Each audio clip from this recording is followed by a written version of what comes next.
Everybody. Welcome back, everybody. We're now due to hear from Ms. Nicholson regarding coastal hazards, please. Yes. Do you want me to speak on this?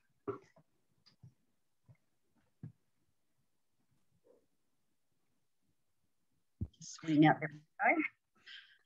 So good afternoon, Chair, Commissioners and Submitters. My name is Kelly Nicholson and I am the writer of the original 42A report for hearing 27D, which is a coastal hazard topic. I'm also the author of the rebuttal evidence relating to the same topic. This opening statement provides a brief overview of the review of the coastal hazards and summarises the main matters that were raised by submitters and my response to those submissions. And just before I launch into that, I just wanted to give you a little bit of an overview of the coastal hazards topic and really where we drew majority of our guidance from. So the main or primary direction, the policy direction setter comes from the Waikato Regional Policy Statement, and we're required to apply a risk management framework to natural hazards and to identify areas of coastal hazard risk, prioritising those areas of high risk and to control development within those areas. It also requires us to consider the effects of climate change based on a 2.1 degree increase in temperature, minimum increase in temperature out to 2090. Also, the New Zealand Coastal Policy Statement provides policy guidance in terms of the coastal areas. And so we are required to prioritise those areas of high risk and to apply a planning timeframe of at least 100 years, considering the effects of climate change. So given...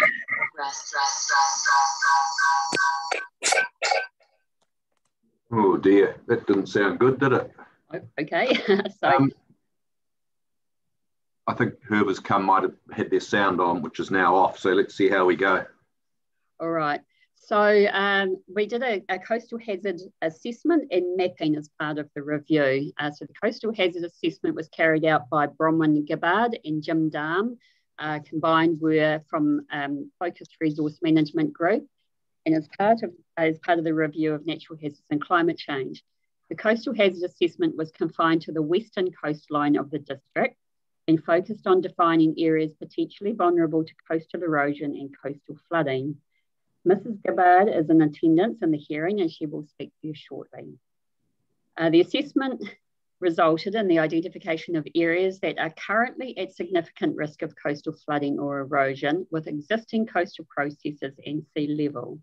It also identifies areas that will be potentially affected by coastal erosion or flooding based on the projected sea level rise of 1 metre over the next 100 years. The current coastal hazard risk areas have been identified as high risk coastal hazard erosion area and the high risk coastal inundation area. These areas are potentially at risk over... the areas that are potentially at risk over the next 100 years have been identified as the coastal sensitivity area erosion and the coastal sensitivity area inundation. The high risk overlay areas and the coastal sensitivity overlay areas are shown on the planning map, and the rules within Chapter 15 only apply to the land within these areas. Rules for coastal hazard overlay areas apply to buildings, utilities, earthworks and subdivision. Given the technical nature of the coastal hazard modelling, I have relied substantially on Mrs. Gibbard and Mr. Darm for analysis and recommendations on the submissions relating to mapped hazard areas. Recommendations include additional detailed modelling for specific areas as a result of submissions, and the additional work included local scale modelling at Tauco South and a reassessment of the initial modelling for Raglan and Port Waikato. It was as part of this, as a result of submissions. A peer review of the local scale modelling at Tauco South was carried out by Dr. Tom Shand of Tonkin and Taylor. The final peer review was not available at the time that I was finalising my rebuttal and Mrs. Gibbard was finalising her evidence on behalf of Council. For this reason, any response to that peer review has not been addressed in any depth in my rebuttal or Mrs. Gibbard's evidence. Given the technical nature of the coastal modelling, Mrs. Gibbard has prepared a separate opening statement that summarises this work and includes a summary of the mapping-related matters raised in submission, as well as her response to those matters arising from the peer review. So broad themes. The provisions relating to coastal hazards have attracted submissions that cover a range of issues, and these can be narrowed down to a short list of key themes. I'd like to highlight the key themes and summarise the issues raised through submissions under each of those themes. For infrastructure and utilities. My Section 42A report addresses submissions relating to new and existing utilities in coastal hazard and coastal sensitivity areas. Submissions by telecommunications and electricity providers sought that telecommunications and electricity lines, poles, cabinets and supporting structures be permitted activities in high-risk coastal hazard areas as well as the coastal sensitivity areas. I agreed with these requests on the basis that this type of infrastructure is minor in scale and as service providers are required to assess and mitigate the risk associated with their own assets in order to continue security of supply, I considered the activity to pose a low risk. Coastal protection, submissions were received in relation to hard and soft coastal protection structures. These included submissions seeking to amend provisions to allow for the repair, maintenance and upgrade, and in some cases replacement of existing hard protection structures. The policy direction in Chapter 15 discourages hard protection structures and encourages reliance on natural features and buffers, such as beaches and dunes, and development setbacks from the coastline. This direction is consistent with the New Zealand Coastal Policy Statement. The policies in Chapter 15 are clear in their intent, and although hard protection structures are not encouraged as a first option for defence against coastal hazards, there is recognition within the policy 15.2.1.8 that in some cases they may be the most appropriate method for protection against coastal hazards. In this case, the policy provides guidance for assessment of these structures. Rules permit minor repairs and maintenance, but require discretionary consent for upgrading, replacement, and construction of new structures. This ensures that matters in Policy 15.2.1.8 can be appropriately considered and addressed. I have recommended that the discretionary activity rules for these structures be retained as notified. Some of the submissions also anticipate that an adaptive management planning process may be carried out for some areas in Raglan in the future, and that the intent of that process will be to identify properties currently at risk from coastal hazards. Coastal protection structures as a means for protection against coastal hazards will likely be considered through that process. The adaptive management planning process is not directed by provisions in the district plan.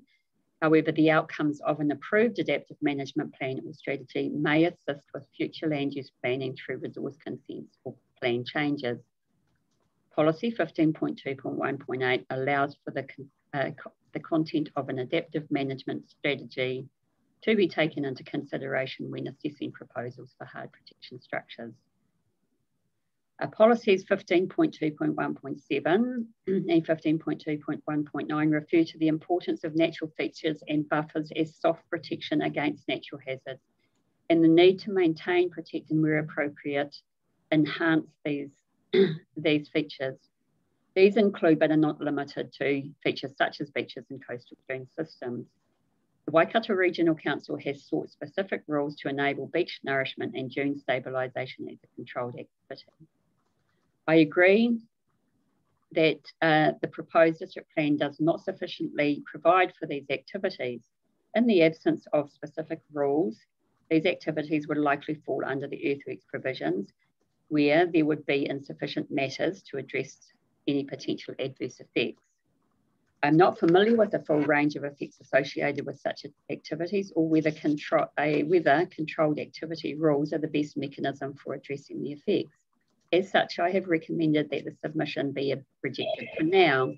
However, I am happy to assist the panel with development of rules for beach nourishment and dune stabilisation if the panel agrees with the concept. Rangatahi Peninsula. Submissions were received on the mapped hazard areas on the Rangatahi Peninsula. In particular, the proposed mapped coastal sensitivity area erosion and the associated rules are considered by Rangatahi Limited as being a duplication of the current mechanisms for addressing coastal hazard risk on Rangatahi Peninsula. The proposed rules applying to building in the coastal sensitivity area erosion require restricted discretionary resource consent so that future risk resulting from climate change can be assessed at a site-specific level. And where applicable, adaptive measures or other mitigation methods can be addressed through the conditions of consent. Subdivision consent for Rangatahi development included an assessment of coastal hazards, but did not specifically consider future sea level rise. Specific design zones were identified based on the hazard assessment and closely aligned to the extent of the proposed coastal sensitivity area erosion. Geotechnical considerations for building within the specific design zones are implemented by way of a consent notice attached to the record of title for each of the subject lots subject to this zone. The submitter argues that this mechanism satisfactorily addresses any issue with regards to future erosion resulting from climate change. I was not convinced that the consent notice mechanism would be sufficient to address future risk, particularly with regards to any adaptive measures that may be appropriate for any given site. As such, I recommended no change to the proposed rules as notified. Adaptive management planning and development of Māori freehold land. The proposed rules for the high risk and the coastal sensitivity areas apply equally across general land and Māori freehold land. Submissions were received from the owners of the Tauco Māori land blocks in Raglan requesting that development on their land be a permitted activity if it is consistent with any approved adaptive management plan. Previous engagement with these submitters suggests that an adaptive management plan would include comprehensive and detailed information on proposed development of the whole site, including a site-specific risk assessment and mitigation measures and/or adaptive pathways to address the impact of climate change in respect to the proposed development.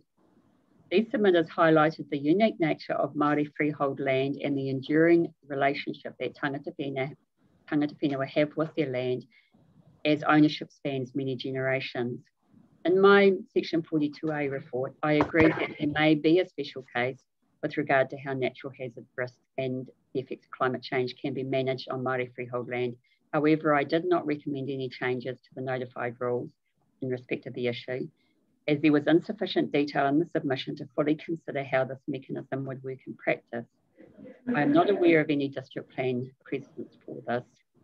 I invited the submitters to provide evidence detailing how this approach could be implemented, but no evidence was received.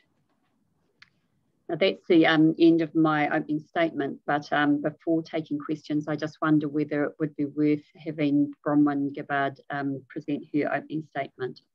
Yes, please, and we're keen for you to take us through the consolidated version, as I mentioned before lunch, in the same way that Ms. Carter took us through, because that'll short circuit questioning, I think.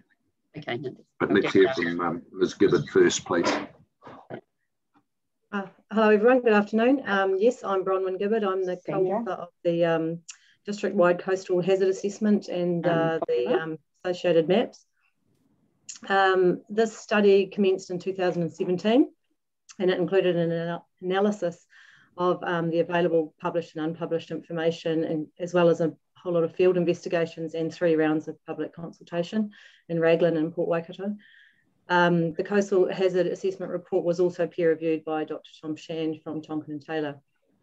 I think Kelly's already covered, I'll flick through fairly quickly the areas I think that's been covered, but we identified 2 different coastal hazard overlays in the developed areas of the townships, a high-risk coastal erosion and high-risk coastal inundation area, which is the area we felt had significant risk from coastal erosion or inundation with current sea level over a short time frame, and the coastal erosion and inundation sensitivity areas, which include long-term coastal hazards with a metre of sea level rise over 100 years. In the rural areas, we simply identified coastal sensitivity areas, And in the rural estuarine areas, the inundation areas were all those areas below 5 metres, which also provided for not only coastal inundation in the long term, but also potential landward migration of estuarine ecosystems with the future sea level rise. And in the rural areas and the estuaries, the coastal sensitivity erosion areas were 100 metres from the shoreline. Out on the open coast, we identified a single coastal sensitivity area 200 metres from the shoreline.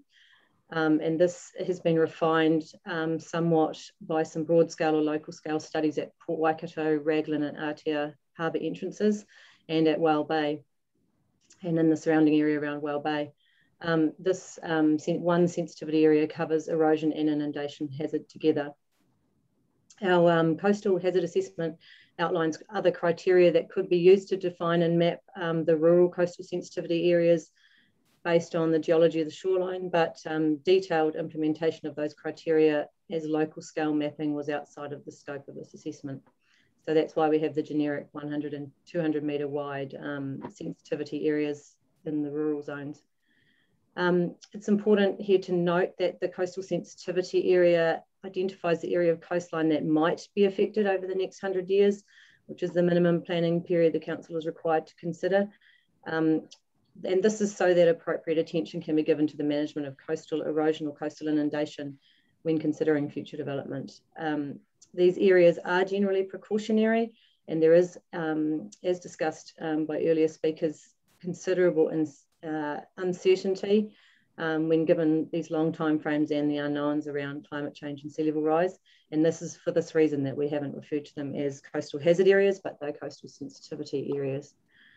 So there's just a few key, I guess, areas where it will be the focus of most of the submissions, and I just wanted to run through those. Firstly, the Raglan Township cliffs. Cliff erosion occurs as slow toe erosion at the base of the cliff and gradual over steepening and then collapse to a more stable slope. So in terms of our hazard mapping, we had to define both that slow rate of toe erosion and they select an appropriate stable slope. So when the first coastal hazard assessment was reviewed by Dr. Shand, it resulted in some minor changes to our reporting and our mapping, and in particular on the cliff shorelines in Raglan Harbour. The most significant change being adjustment of our chosen stable slope for the high risk coastal hazard area erosion from a 1 vertical to 1.5 horizontal to a 1 to 2 slope, which reflected the unknowns we had in terms of potential slope failure around Raglan Harbour. So following that, a number of submissions were received, challenging this relatively precautionary approach to defining the high-risk coastal hazard area. And so we went and met with submitters and undertook some more site visits and additional field investigations, and we made the decision to return to the 1 vertical to 1.5 horizontal slope to define the high-risk coastal hazard area as recommended in our initial hazard assessment. This has reduced the width of the high-risk coastal hazard area compared with the areas that were first notified. We feel that this slope identifies the areas of most significant hazard, and any remaining hazard that may exist is addressed by the coastal sensitivity area. These changes affect the high-risk coastal hazard area along all the cliff shorelines of Raglan Township, including Rangatahi Peninsula. Further submissions have been received in Cox Bay at Raglan, requesting refinement or removal of the coastal hazard overlays because of site-specific geotechnical reports or due to existing engineering works. Mr. Mark Mitchell, providing evidence on behalf of Ruth Walden, has also provided broader comments relating to our approach to hazard mapping on the Raglan Cliffs, and he has expressed concern that we have applied an unnecessarily conservative slope factors and that our approach is not considered site-specific information. He suggests that we change our nomenclature of the high-risk coastal hazard area in relation to erosion on cliffs to simply be a coastal hazard erosion area to reflect the variation in risk and the uncertainties with our mapping. The use and justification of the term high risk is complex, and it must consider both the scientific perspective and the planning objectives, and I'll just talk about that a little bit more in a moment. In a related matter, at Tauco South on the Rongorawa Peninsula, Following notification of the proposed plan and the associated submissions, we completed an additional local scale assessment of coastal hazards for the residential area at Tauco South, and this report was included as Appendix 2 in our response to submissions. And this study replaced the generic 100-metre wide rural coastal sensitivity area with a slope-based approach, high risk and coastal sensitivity areas equivalent to those elsewhere in Raglan Harbour, which reduced the width of the coastal sensitivity area, but it did result in some residential properties then being affected by the high risk coastal hazard area. So this has highlighted the limited information that we have available and the potential for site-specific field investigations to refine these areas further. And the local community group and several individual property owners have provided evidence within which they request time for a more detailed geotechnical investigation to be completed at their cost, to further refine this area and reduce the impact on the properties where possible. Further field investigations at a property scale could indeed be useful and may support some reduction in the width of that overlay.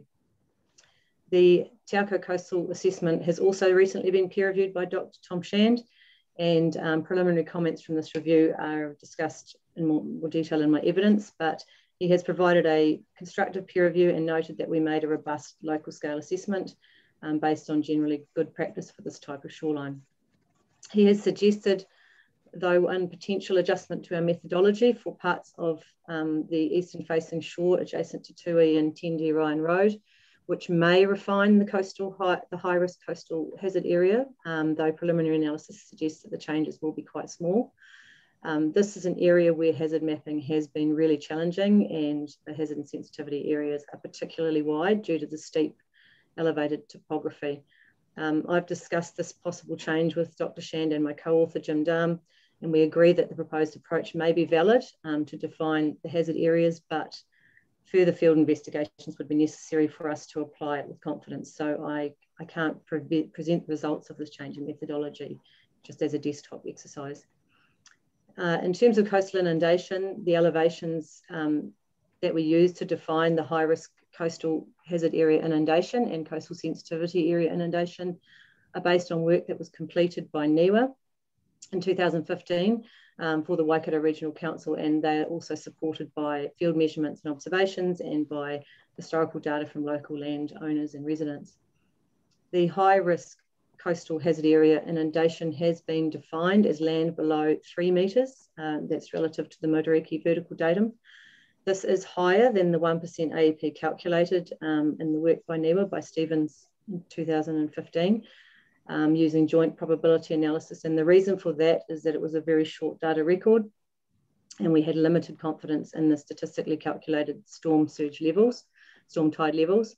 And we're also aware of other factors such as the potential error in the elevation data set, and wave effects, the presence of infragravity wave effects that are a well-known phenomenon in Raglan Harbour in particular. So this 3 metre elevation is lower than the worst case extreme storm tide event that is can be calculated from measured data, but it is higher than that 1% calculated AEP. In that sense, Dr. Brett Beamsley has challenged our decision in this regard and has argued that we should directly apply a statistically calculated 1% AEP based on analysis of Kawhia and Raglan tide data. He feels that we have been over conservative and that the 3 metre level is a worst case event, and he doesn't believe that that is a fair definition of the high risk area. I feel that we've adopted an appropriate level to map the areas of land that may be vulnerable for coastal inundation with current sea level. I believe that the available data record is not sufficient to confidently define a 1 in 100 year event. And as I'll discuss in a moment, the level of risk within the high risk coastal hazard area varies depending on the land elevation and on the physical setting. However, it's relevant to note that all areas will become increasingly vulnerable over time with even a small amount of sea level rise. So just to, my last point relates to the terminology of high risk. And this has been raised both in the initial peer review by Dr. Shand and also in several submissions which relate to our coastal hazard mapping. Council is tasked with identifying and managing areas at risk from coastal hazards with a priority to be given to the areas of high risk. But risk, of course, represents a combination of both the likelihood and the consequence of a hazard. And the exact level of risk at any given location or any given property therefore varies depending on the distance from the shore, the elevation, the physical setting, or the nature of the development on that property. So in the future, and also in the future, risk will increase as projected sea level rise influences erosion rates and increases the frequency, the extent, and the depth of inundation. So, and risk can be managed in many cases through minimum floor levels or engineering works or even just resilient design. So all of these complexities make it really difficult to quantify coastal hazard risk accurately and objectively on the scale of the district or even a local assessment. And site-specific investigations can be applied to better refine that level of risk and or the measures that could be used to mitigate future risk at a property scale. So we have addressed this the best we can by only applying the high-risk coastal hazard areas within the townships and the settlements and to the hazards that are associated with current sea level. So these are not the worst case hazard areas, and there is some remaining hazard outside of the high-risk zones which will be managed as the coastal sensitivity areas. In some physical environments, it is possible to identify high-risk areas with some certainty, and while the nature of the hazard in other settings makes it much more difficult. In my opinion, there may be merit in applying an alternative nomenclature to some of the high-risk coastal hazard areas, but this change would need to carefully consider not only the underlying science, but also the planning implications. And that concludes my introduction for now. Thank you, Ms. Gibbert. Someone seems to have a computer turned on that keeps singing at us. If that is yours, would you mind turning it off? It's not mine, I don't think. I'm hearing it through the... yeah, I'm hearing it too. It's not mine either. I think it's people joining. Yeah, I think it might be. It's that noise. Maybe that's what it is. Actually, you're probably right. All right, very good. I think as foreshadowed, it would be helpful for you to take us through the consolidated provisions between the two of you, and we can work our way through it. We've got the time to do that, and it certainly aids everybody's understanding, I think.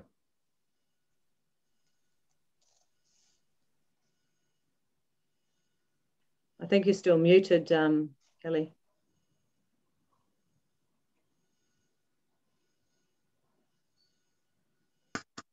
There we go. Maybe blow it up a little bit. It's probably not quite the right term of art to use in a hazards hearing, but you could make the size bigger, please. Done.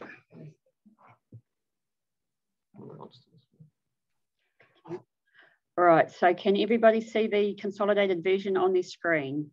Yes, please, but can you make it a bit bigger?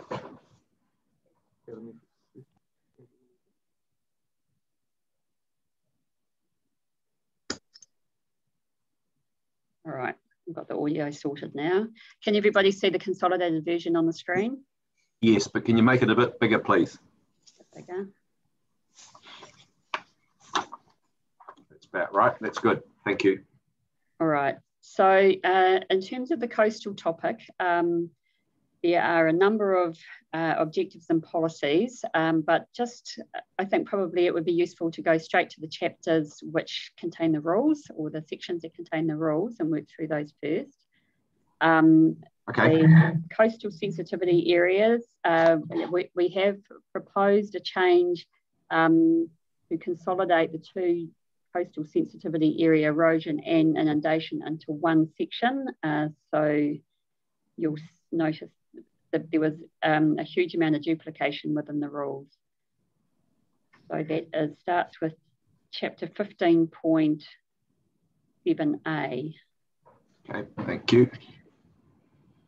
I'll just skip to that.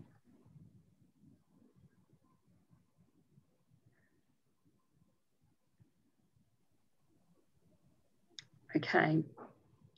So the coastal sensitivity areas, as we've already discussed, are those areas that are potentially at risk of either coastal erosion or inundation over the next 100-year time period, but not currently at risk of any hazard. So what we've proposing to do with these rules is just look at the carefully at the development that occurs in these areas and to ensure that it will be resilient to any future changes, and also to allow for, at the time of development, some kind of site-specific assessment to be done to be able to determine the exact risk over time. And essentially, as I've already mentioned in my opening statement, the rules for any of these sections apply to buildings, to infrastructure, to earthworks, and to subdivision. So we do allow for additions to existing lawfully established buildings, and we have proposed just a small increase in the size of those buildings as a permitted activity, so no consent required. And also for buildings that are either accessory buildings or farm buildings with no floor in them. So they're fairly low value building, and could be a carport or anything up to a hay shed or implement shed on a farm, and not required consent for those. We've also allowed for construction, upgrading, minor upgrading, replacement, repair, and maintenance of utilities. This recognises that there is no hazard in this particular area at this time. So these are permitted activities. We have agreed to an activity-specific condition here that excludes coastal protection structures. They are the reason for this is that there is a. Sorry, Ms. Nicholson. Somebody's got their microphone on and is having either a conversation, has got a grumbling stomach or something, but there's a rumbling noise in the background. If you're not speaking, could you please turn your microphone off? Okay. Thanks, Ms. Nicholson. All right. Hopefully that's fixed it. Yeah. So we've excluded coastal protection structures from this rule because it is listed as one of the utilities in the definition for utilities, but it's also provided for and with its own specific rules. So there would have been an anomaly where a new coastal protection structure was either a discretionary activity or permitted, depending on which rule you looked at. So this really closes that gap. And then you see there's the maintenance and repair of lawfully established coastal protection structures, and that's a permitted activity. Then moving through to the restricted discretionary activities for coastal sensitivity areas. We have combined the two, coastal sensitivity area erosion and coastal sensitivity area inundation. Because of the high degree of duplication within the rules, we've pulled the two sections together as one combined section. So the only changes required, apart from some references to the new chapter, we've also included the setting of minimum floor levels where appropriate, as the erosion areas did not have that specific matter included. That's what I was wondering. So can somebody who's got their microphone on, please turn it off? It's getting really frustrating because we can't hear what's going on properly. When it says setting of minimum floor levels where appropriate, where appropriate, you just explained that you meant that it didn't apply in erosion settings. Wouldn't it be better to make it explicit? Well, we most definitely could do.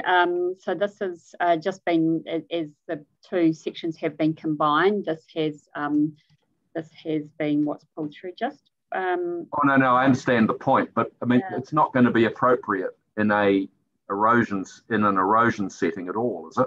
No, absolutely. So you're right, and we could make that change just to make it crystal clear.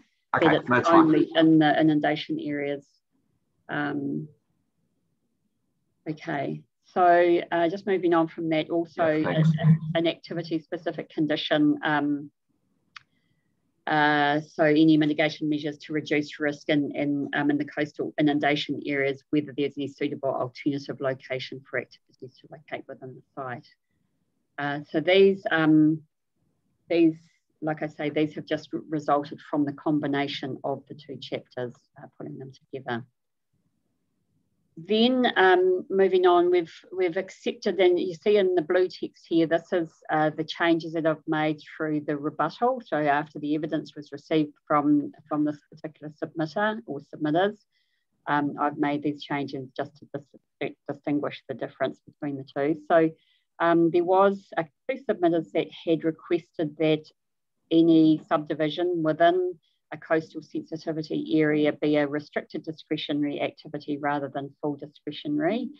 Now, I agreed with that. And in my Section 42A report, I was happy to make that change, but the two submissions either did not provide any matters of discretion or were insufficient in terms of the matters of discretion. So I've requested that information through evidence and received it.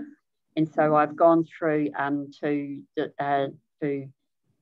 draft up a rule that will allow for any subdivision, and just to note that this is subdivision that creates any additional lots or any additional vacant lots. And so if they're either located partially or entirely within the coastal sensitivity area, inundation or erosion, this rule will be triggered. And so we have devised a list of matters of discretion that would apply through the assessment process during resource consents. That resulted in us striking out the discretionary activity rule for subdivision. So moving into the discretionary activities, the construction of a new coastal protection structure or any extension to or upgrade or replacement of an existing coastal protection structure is provided for as a discretionary activity with policy guidelines in terms of how to assess one of these structures, and also hazardous facilities. So we have got, when we notified we didn't have hazardous facilities regulated under the coastal coastal overlay areas, and the reason for that was at the time of notification, any hazardous facility for the majority of zones defaulted to a non-compliant activity, and there was really no point in duplicating the rule in here. But I understand that has changed somewhat through the stage 1 hearings, and we now potentially need to tidy this up because it refers to a hazardous facility, and I understand that there's a discretion, a definition for major hazardous facilities being considered. And this particular rule will rely on retaining the definition for hazardous facility, and that was notified. Okay, so moving through to the high risk coastal hazard areas, we have proposed a name change for that just to shorten it slightly so that the high risk coastal hazard erosion area becomes a high risk area. Now, within the high-risk areas, these rules, again, only apply to those areas that are shown on the planning maps. We've applied a slightly more rigorous approach to regulating development within these areas. We have allowed for, as permitted activity, construction of an accessory building without a floor, or a farm building without a floor, and that the floor area, the gross floor area, does not exist 40 metres square. And I'll just make a note here that there was a submission around these farm buildings by, I recall, Federated Farmers. I just point out that for the majority of the district, the high risk hazard areas are only being modelled and shown within the urban areas. I think there's only a couple of areas within the district that are zoned rural. I think Tauco and Māori land block in Raglan, and a little bit of land around Wainui Stream in Raglan that are rurally zoned and having a high risk overlay area on them. So for the most part, they don't apply to land that would be utilised for farming practices.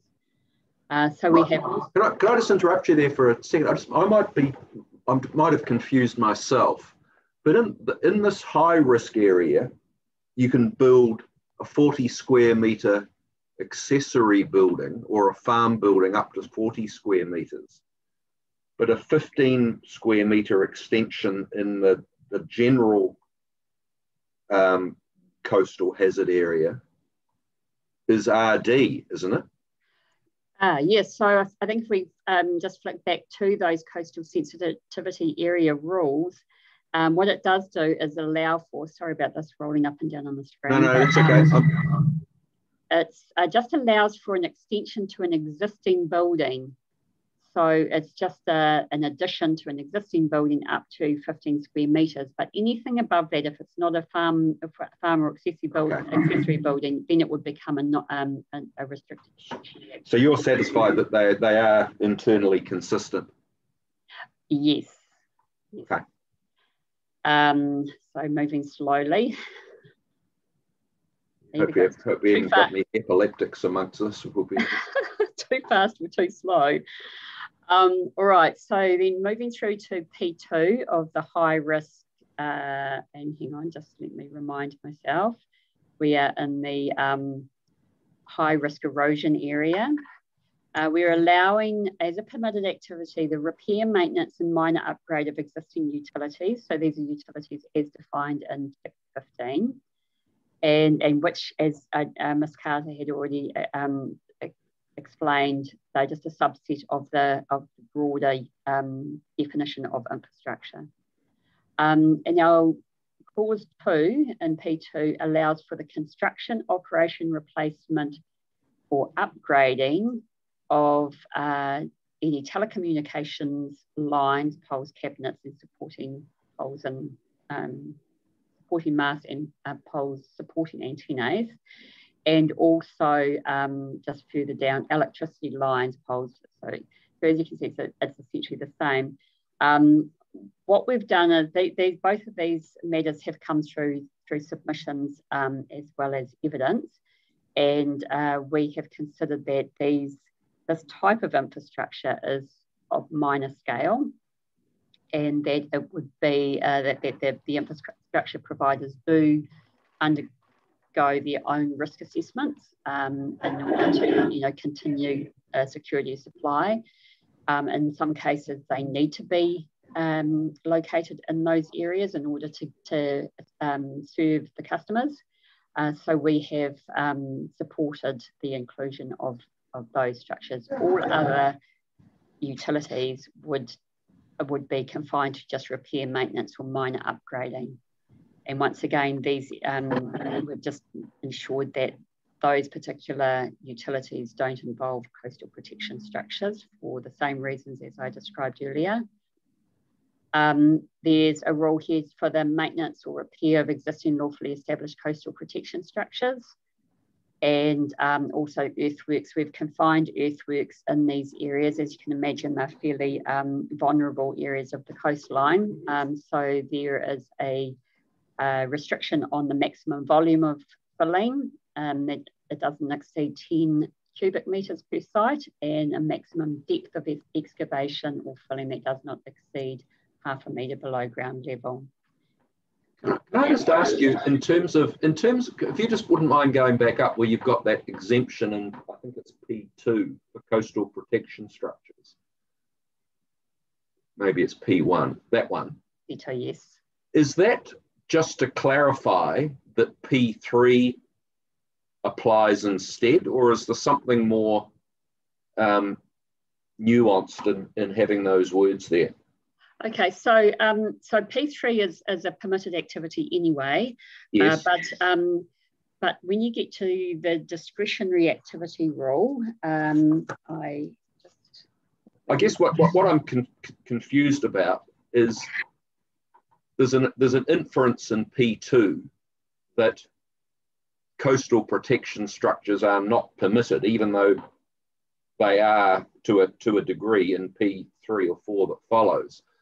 Is the wording that is on the right, what is the purpose of the red wording? Is it simply to say that you're covered under P3 instead, or P4? Yeah, it is? Yeah. So essentially, the P2 applies to utilities, and utilities are defined in Chapter 15. So there's a list of different utilities that would be subject to this rule. And I guess what you want to be careful of is, though, that if you're not, if you've got another rule that says you're permitted, you're not permitted, and there's another rule that says you're discretionary, you run the risk of being permitted under one rule and discretionary under another, because certain works involving coastal protection structures will fall foul, will not be authorised by P2. The default from P2 will say if you don't meet the conditions of P2, you default to another activity status. Yes. So a coastal protection structure will be one of those. So even if it's permitted under P3 or 4, whichever one it is, you still aren't permitted because of the default in P2. Okay, so I'm not quite, so what you've just discussed there, what you've just outlined, is exactly the reason why we've put it in this particular activity-specific condition in, because we don't want P2 to apply to coastal protection structures. We do want either P3 or D. What is that? D. No, I guess what I'm saying is that's not saying that the rule doesn't apply. That's a performance standard. And the red writing should be in the left-hand column, shouldn't it? That says other than coastal protection structures, repair, maintenance, or minor upgrade of existing utilities is permitted. Oh, I see where you're coming from now. Yes, actually, that's that is an alternative, and if that makes it clearer. Well, I don't think it's clearer. I think this one actually has the effect of saying that P3 or 4, whichever one it is, will never apply, because the way that's drafted, a coastal protection structure under P2, it says it doesn't apply, therefore it will default to discretionary, because it'll say anything that's not permitted by any utility, not permitted by P2, will be RD or discretionary. That's right. So by definition, a coastal protection structure covered in red will be a discretionary activity, even though P3 is wanting to make it permitted. So we can think about that. Yeah, I think we might need to, because the intention, of course, was that instead of it being assessed under P2, it would be assessed under P3, or P3 or 4. P3 or D3, I think it is. Sorry, D4, which is the discretionary activity. So any new coastal protection structure should go through a consenting process. But yeah, understand. But it's not I don't want to belabor the point too much, but it's not that that's a performance standard. It's actually a caveat on what the rule applies to. Right. Okay, so there may be a number of ways we could look at that's fine. That better. Okay, so I was just covering the earthworks. There's some minimum standards in terms of earthworks, and then we are looking at the discretionary activities for the coastal erosion, high-risk coastal erosion areas.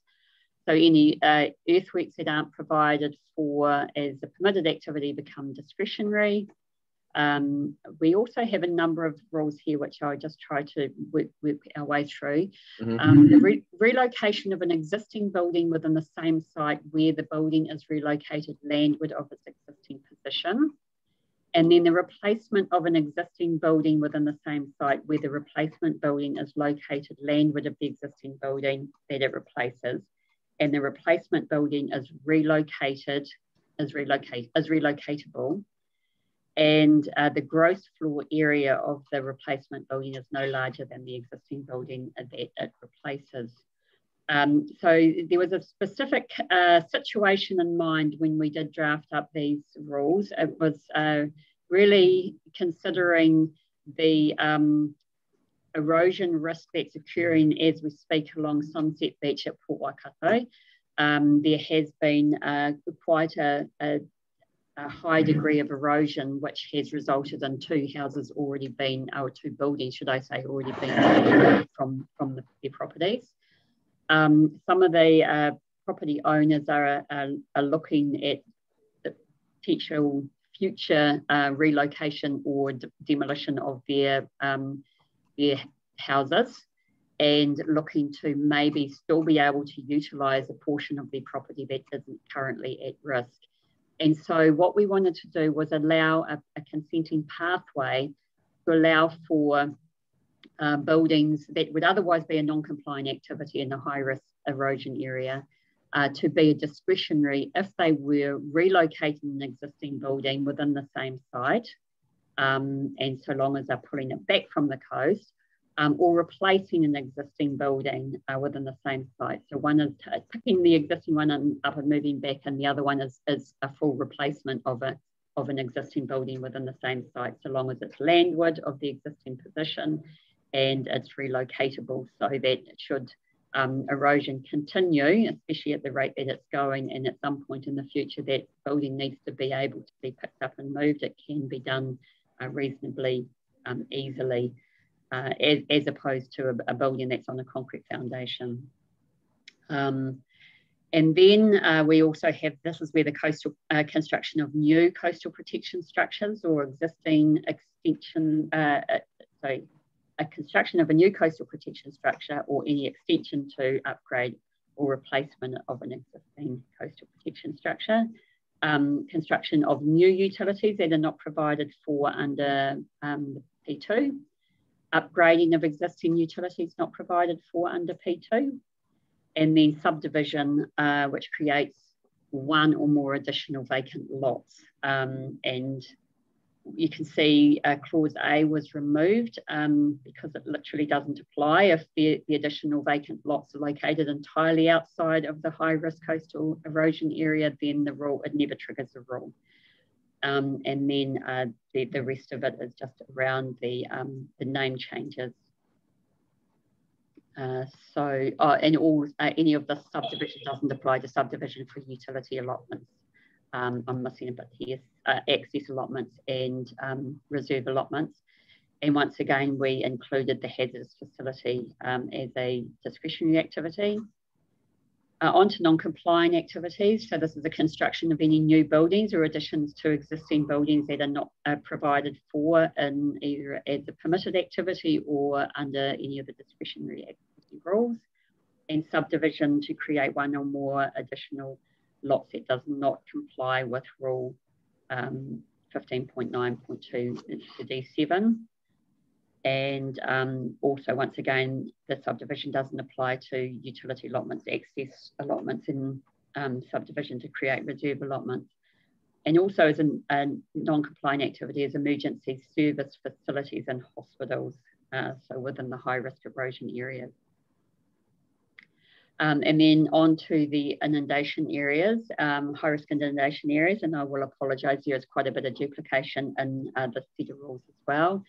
So once again, the construction of an accessory building or a farm building without a floor is permitted so long as it doesn't exceed 40 square metres.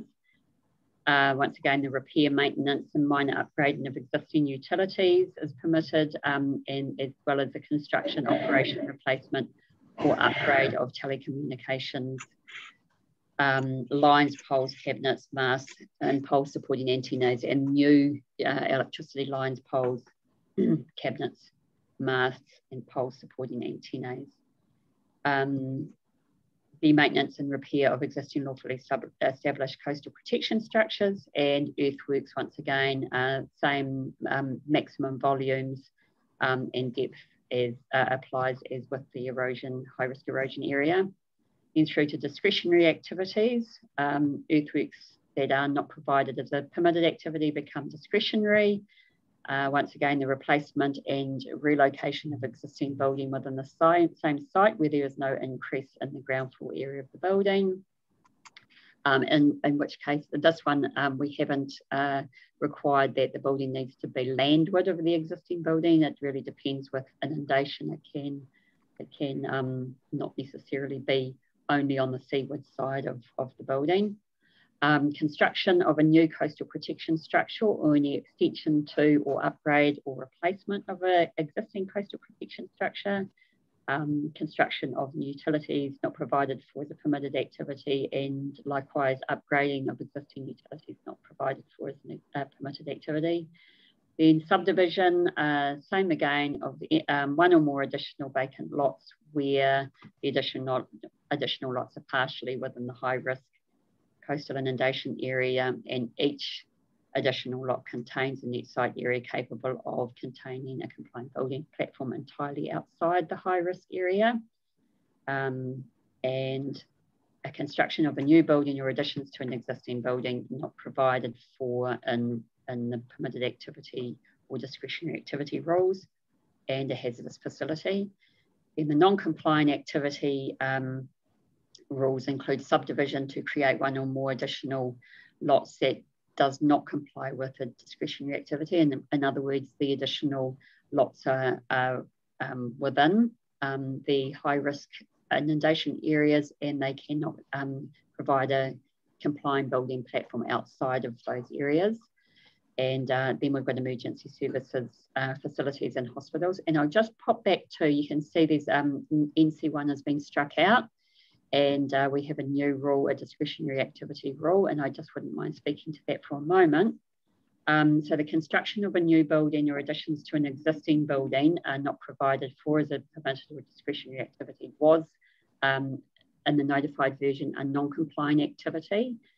Through submissions, I have accepted, in part, the request to reduce the activity status from non-compliant. Originally, the submitters wanted it to be restricted discretionary. I have accepted it as a discretionary activity. The reason for this is that our high-risk inundation areas are areas that currently get wet under certain conditions, and in some cases the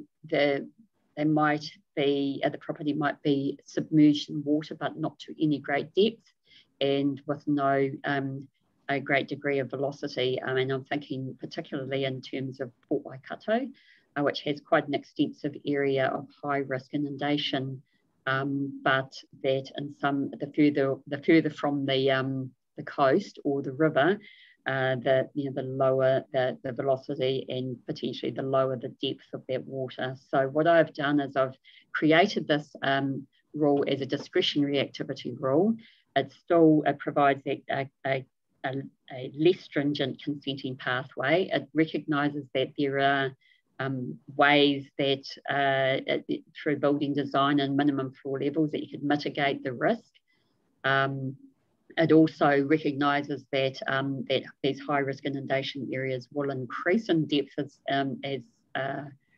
sea level rises, but that the full discretionary activity and the policy guidance does allow for full assessment of all those matters through any proposal that comes in for consent. And that pretty much wraps it up for the coastal hazard overlay areas and coastal sensitivity areas. Good, thank you. Thank you very much. Let's see if there's any questions. Ms. Sedgwick? You very neatly answered a lot of the questions that I had written down here, so well done on that. I just have a couple of queries. What would be a hazardous facility in a coastal area?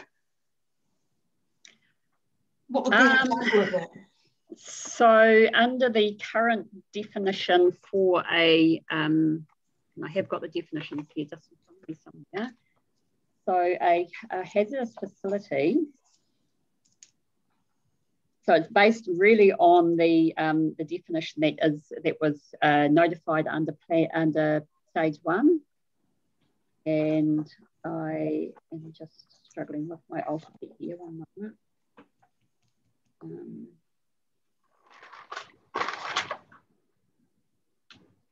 So that's a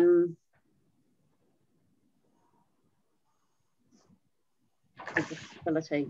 So it's an activity involving hazardous substances and premises where these substances are used, stored or disposed of storage includes vehicles for their transport located at a facility for more than short periods of time.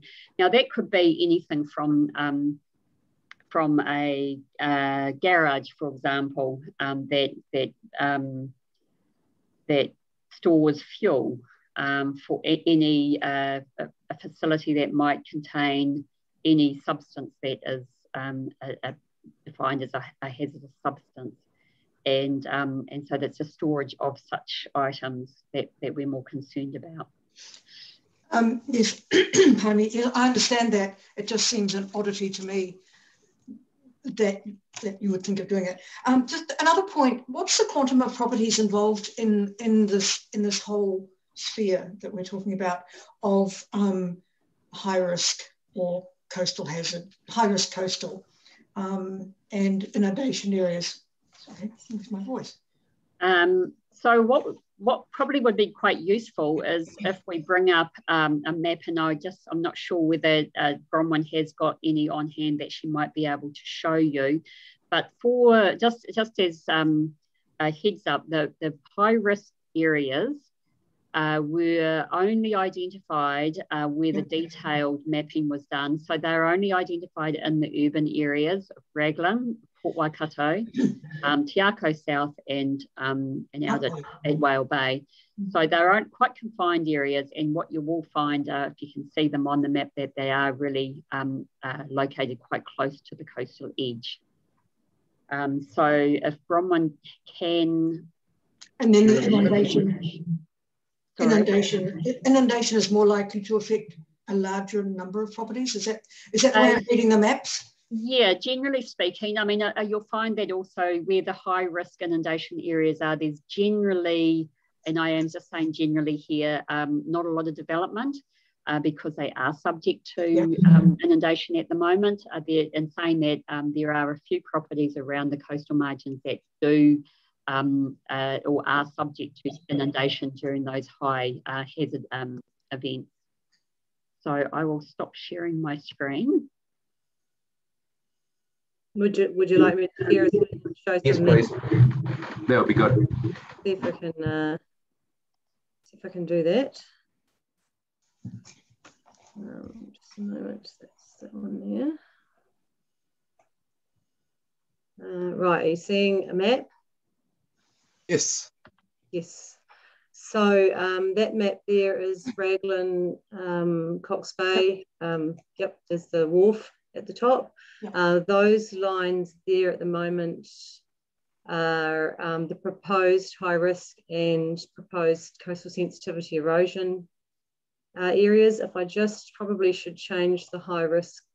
Is that the black line and the yellow line? Is that right? The black line is actually the revised high risk zone. So that there is what we are proposing. Black line. So the black area, the area closest to the coast is the high risk area, and then the orange striped area behind it is the coastal sensitivity erosion zone that's on those cliffs. Right. Obviously no inundation issues along there. I could show... am I just looking at that? That's Pahutakawa's, is it all the way along the... range of different trees along there. Just where the cursor is, just to the left, and are they Pahutakawa's? No. Just if you move your cursor straight down without moving the map. Down the go coast. To the right there. Yep. Are they Pahutakawa's? Off the top of my head, I'm not sure. It could be. I suppose the question is, does the nature of the vegetation there make any difference to the assessment? Because, I mean, the whole purpose of Pahutakawa's, as I understood it, was to hold, cliffs like that in place so that they don't erode as much. Yeah, and I guess that's a really good point. At the scale that we've done this mapping, there are site-specific differences as you go along the coast, property by property, which is sort of, I guess, beyond the level of detail that we've been able to factor in without doing really detailed investigations at each property. Right. So we haven't got enough, I guess, information to take all that detail into account. No, and I guess that's the kind of thing that will influence individual properties. But okay. And they would be triggered by an application, a site-specific one. Yeah, because I noticed it's an unusual one that has words like uncertainty, precautionary, conservative on the one hand, and yet on the other hand, you talk about it being a robust local scale assessment. So there's a little bit of balancing to do there, but I was happy to hear that the trigger is the consent application. So thank you for that. Very helpful. And am I right in thinking that the difference, just looking at that one, at both ends of the photograph, that the hazard areas are quite wide and they're quite small in that little indented piece halfway between? Is that a function of height above sea level and the slope you were talking to us about? That's right, you're absolutely right. So where you get high steep cliffs, you get much wider coastal hazard areas because obviously it's a slope-based assessment, and a slope failure on a high cliff is going to result in a failure that extends a lot further landward than it does on a low bank. So you do end up with quite significant differences in the width of the zone. Thank you. Can you just explain, as an example, by using this map, the 1V15 to the 1V2H, and I guess this is where that comes in or fits into that analysis. So can you just, I'm a bit slow at trying to get this through my mind. Did you want to? Did you mean you want to see the difference that made on a map, or well, I thought by listening to the chair, the smaller area is based on its higher height, or the other way around. No, other way around. Yes. Other way around. Yeah. And so as the height increases, the gap widens at the top of the land. Yes. And you're using that 1V/1.5. Yes. Versus the 1V/2. Yes. So for every metre of elevation change with the 1 to 1.5, you're talking about 1.5 metres of horizontal change. So it's a slope. You know, a 1 to 1, for example, would be a 45-degree slope. A 1 to 2 would be 1 metre elevation change to 2 metres of horizontal change. So that's more like a 26-degree sort of slope. So depending on the local geology and the faulting and the vegetation and all sorts of site-specific factors, there may be different stable slopes at different properties, but we've had to make a best assessment based on the landslips that we can see that have happened there and what we know about the geology. And most of this is done by a desktop analysis and literature research?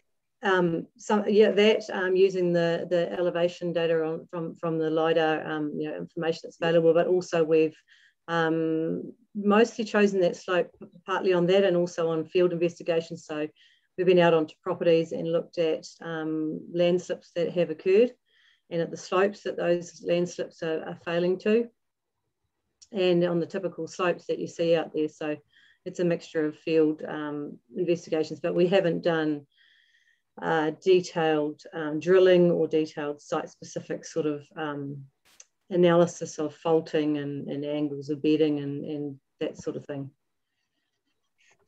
And may I ask just one other thing in relationship to one of the, I'm assuming you've read all of the submissions, in particular the one from Mark Mitchell on behalf of the Walden family. Mm-hmm. He's provided some detail as expert. How do you reconcile the difference in views? I think I've talked about this a little bit more in my evidence, but I think Mark's got some very good experience in the area, and there's work that can be done. He's sort of saying he's done extensive engineering works on one of the properties that mitigates the hazard risk for that particular dwelling. And that's, I guess, something that doesn't necessarily mean that the hazard isn't there or wasn't there, but there's been engineering works done to mitigate that, and that's where a site-specific those works and those site-specific works can be used to demonstrate that development is appropriate at that particular site.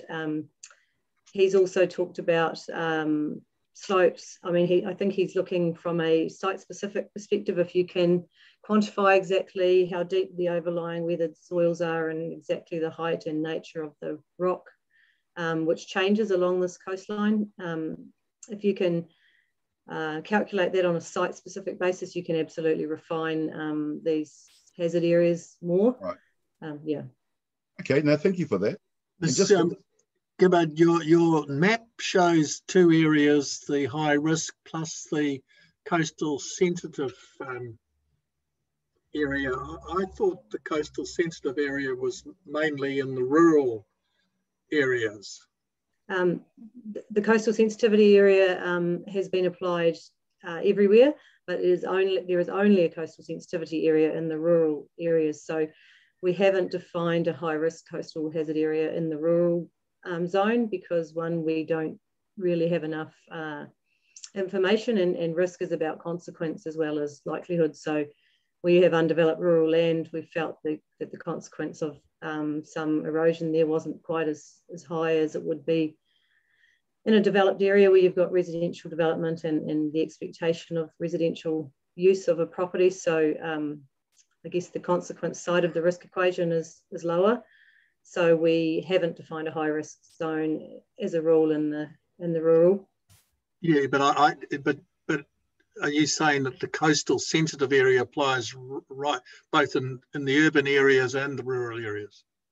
Yes, that's right. So that's the additional, for example, with erosion, the additional erosion that we would expect might occur as a result of a metre of sea level rise over the next 100 years. So there's some additional toe erosion in the cliff calculations, and there's also a more conservative slope applied there, which relates back to the slope that the peer review sort of highlighted might be appropriate if we wanted to encompass all the possible coastal hazard there. So it's not a hazard zone, it's a flag, I guess, to say that if development or intensification was to occur in that zone, that coastal hazards should be considered. We're not saying it's at risk, we're just saying it's a potential long-term flag. Okay. Ms. Gibbard, this is in the harbour though, isn't it? Isn't this talking about, this is the harbour as opposed to the open coast, which is Whale Bay and so on.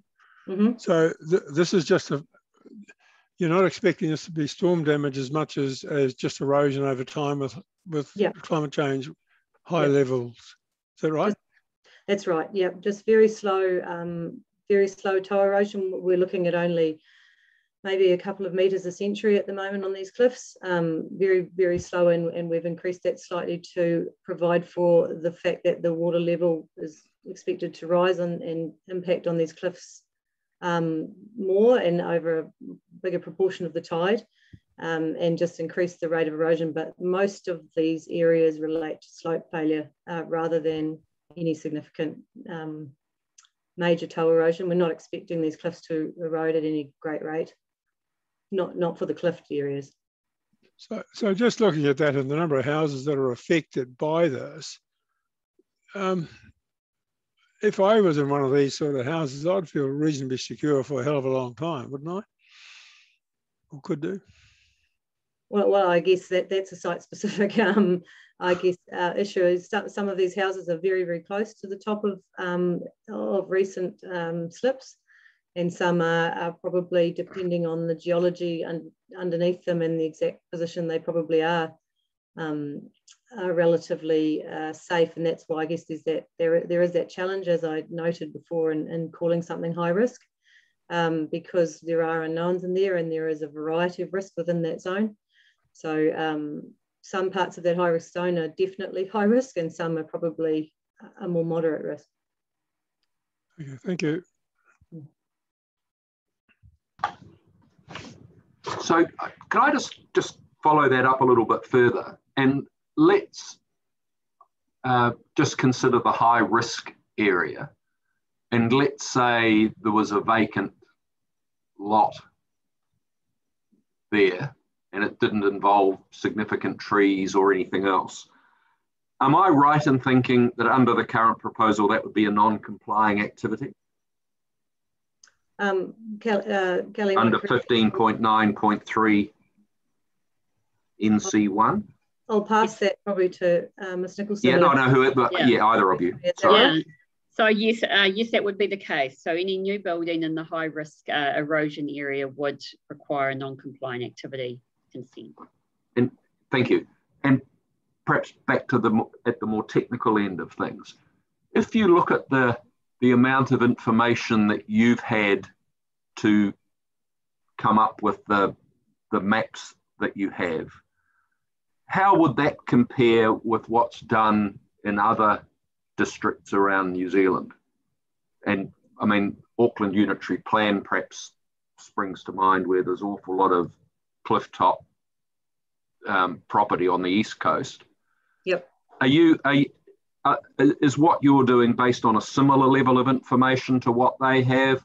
Are the proposals you've got here in part reflecting a lack of information, or the opposite? Can you just contextualise that for me? I think it varies, but certainly this is a similar type of approach to that's taken around similar coastlines, and that's the feedback we've had also from our peer review. In Auckland, I think, yes, there was some analysis done along their extensive cliffs, looking at exactly as we have with the toe erosion rates and applying stable slopes based on measurements of the cliffs and the existing slopes. So broadly, very similar approach, yes. Okay. Sometimes applied in a slightly different way, whether it's in words or maps. But you're not providing, you're saying it would be fair to say that if you could magically pick this up, move it to the East Coast and move it to Auckland, and it be subject to the unitary plan, you'd be coming up with something that had broadly similar shapes and broadly similar extents of widths of zone. I guess there are different ways of mapping it. It depends. I've mapped this on you can see the variability in the depth of the zone is because I've mapped it over a lot of cross sections, sort of only 10 metres apart or so. Mm-hmm. Auckland, I know I don't know all the studies that have been done, but I know in Auckland, some of it, they've instead divided the coast into sections and generalised a distance based on the highest cliff in that zone. So you've got a more consistent distance, but perhaps more conservative. So that's an alternative in the way that you map them. Mm-hmm. There's obviously different options, but the underlying, I guess, philosophy is around that toe erosion and stable slope, deciding a stable slope. But certainly the 1 to 1.5 versus 1 to 2 is not conservative compared to or different to what you would see being applied elsewhere. So if someone came along and said to you, have you been consistent with what you'd expect to find elsewhere? You'd say, broadly speaking, that's true. You're not overly conservative, not overly generous the other way. That would be my opinion, yes. Okay, thank you. So we've been sort of a little bit, what's the word, conversational in this. Let's just go back to the panel and see if there's any questions. I'll do it one by one. Mr. Marg, have you got anything further? Just one comment in relationship to our reading of section 32, where you're looking at, gosh, I've lost it. Communities coming together and looking at it strategically around adaptive management. You made I think you made a comment there, Ms. Skipper. Is that correct? Oh, is that for me? In terms of, yes, adaptive management plans, absolutely. One of our recommendations in our hazard report particularly for difficult areas, like Port Waikato, Lorenzen Bay, and even some of these cliff areas is to, but particularly the beach sort of erosion areas, is to work with communities to develop adaptive management plans so that you've got a consistent approach and an approach that focuses on working with the uncertainties and the unknowns. And so that's the way that coastal hazard management is heading. And, you know, when you've got issues that are just, some of these issues are too difficult to deal with simply with rules in a plan and lines on a map. So we've recommended that in some cases, and Port Waikato is probably the #1 example, it really needs a community effort to figure out a plan, a long-term plan. I mean, because of the complexities and the difficulties involved with the existing development and the level of risk. Very good, thank you. Thank you. Ms. Sedgwick?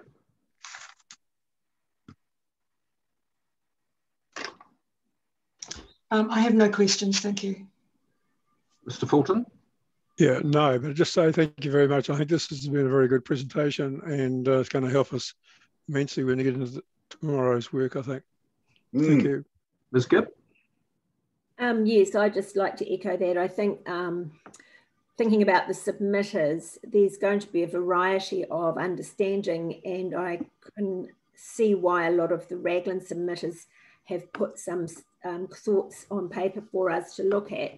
And hopefully there's a few of them on here that will have heard your explanation, because it might help. It might help when we hear from them. But you will obviously both be around as well for answering their questions, perhaps if we need you, I'm assuming. Thank you. Yep. Mr. Kearney? Yes, Ms. Gibbard, you mentioned in your evidence that you refer to a lot of the areas that have been identified are not worst case situations. What do you mean by that? Are you referring to the erosion or the inundation areas? You mentioned at the end of your evidence, your statement that you presented. Yes, I think I was referring to the high risk.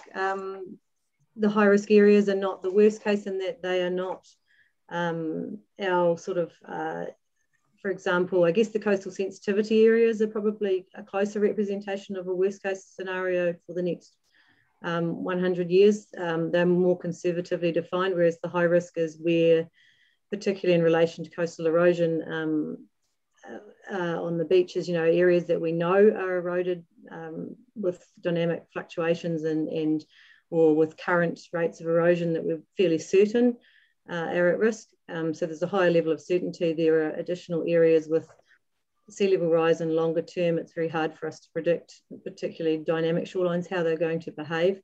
So the high risk, we've tried to limit that uncertainty and highlight the areas where we think are a priority, because we've got fairly good certainty that there is a risk there. So they're not the worst case. They're not our worst possible, I guess, situation. They're an existing sea level. We've not incorporated any of the uncertainty of future climate change into those, and we've tried to keep it to. So to translate all that, what you're saying is that it's not. It's almost a live assessment of the information you've got, and you haven't built in any speculative type scenarios. Is that what you're saying? It's on the ground stuff. It's on the ground stuff. Yeah, it's more about the current processes and current sea level and what we can see already going on without any of the conservatism that comes with predicting the future. Yeah, okay. The Honro-Nara situation, you say that they're looking for more information and they wanted more time. Do you know how much time they require? Ms. Nicholson might know. Yeah. I think it was. Do you know? So they have, at this stage, they have engaged a geological engineer, Michael Carter, to do a desktop study for them. And they have looked into getting a surveyor out on site, and about the only time frame that I am aware of is that it would be at least a month before they could get a surveyor out to the properties to do on-site surveying work. So at this stage, we aren't 100% sure on how long that would take, and I think that's probably within my recommendation, was that there is that uncertainty in terms of the time frames. They would also require some feedback from council in terms of the scope of that assessment and some sort of terms of reference So I suppose what would be helpful to us to get an idea of, well, how long is this going to take, and then we can weigh that request up. Are they giving evidence? I'm not sure whether I've seen any. Yes, they are. Yeah, no, they are, and they're attending. All right. Okay, we'll ask them that then. What about movable buildings in high-risk erosion areas? Is that have you considered that? What is the status of, for example, a movable building? It just gets classified as a new building, does it? So it depends where we have. So generally speaking, if you're in a high-risk hazard area, building is either a non-compliant activity or a discretionary activity. So non-compliant in the high-risk erosion area, except in certain circumstances, you can either lift up the existing building and move it back out of harm's way as a discretionary activity, or you could replace that building. So it's a complete replacement of the existing, but also that would need to be landward so as far away from the coastline as possible, and it would need to be relocatable. So that at a future point in time where that needs to be potentially moved again, it can be done reasonably easily. So if I've got a vacant section, well, I've demolished a house on an existing section, I've got an empty section, I want to construct a removable house on that section, it would probably be non-compliant. Yeah, actually, as the rules stand, that would be the case. Is that what you want, or? Well, I guess the rules have been drafted up, so the intent of them is to discourage any development in areas of high risk. But where you've got existing development, it's about trying to reduce that risk over time. So there's easier consenting pathways to remove buildings and to relocate them further away from the hazard, or to replace buildings that are further away and relocatable. But there really is still that quite strong or stringent consenting non-compliant activity consent requirement for any new buildings on a existing vacant lot in a high-risk area. Thank you. Thank you. And I don't have any questions. That's been very clear, and appreciate the very helpful way you've answered all of our questions. So thank you for that. Thank you. Just looking at time, schedule. We're not due to break for afternoon tea for a wee while, I think, 3:15. So I think we'll press on and look at subsidence, liquefaction and other hazards, please, just when you guys are ready.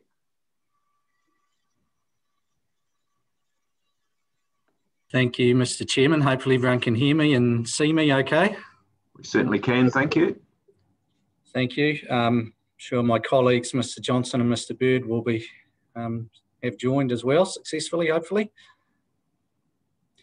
I'll apologise in advance to the committee. This is the first time in my 26 years that I've done one of these by Zoom, so apologies if it's not quite as seamless as the rest of the staff have been. Have we got a thrill in store for you? Thank you very much.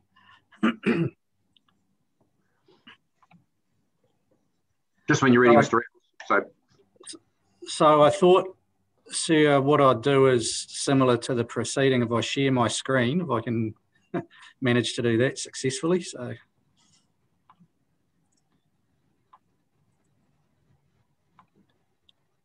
hopefully everyone is seeing some rules. Certainly can. Would you mind just making that just a little bit bigger, please? Yes. Oops, that didn't work. Now, if I can.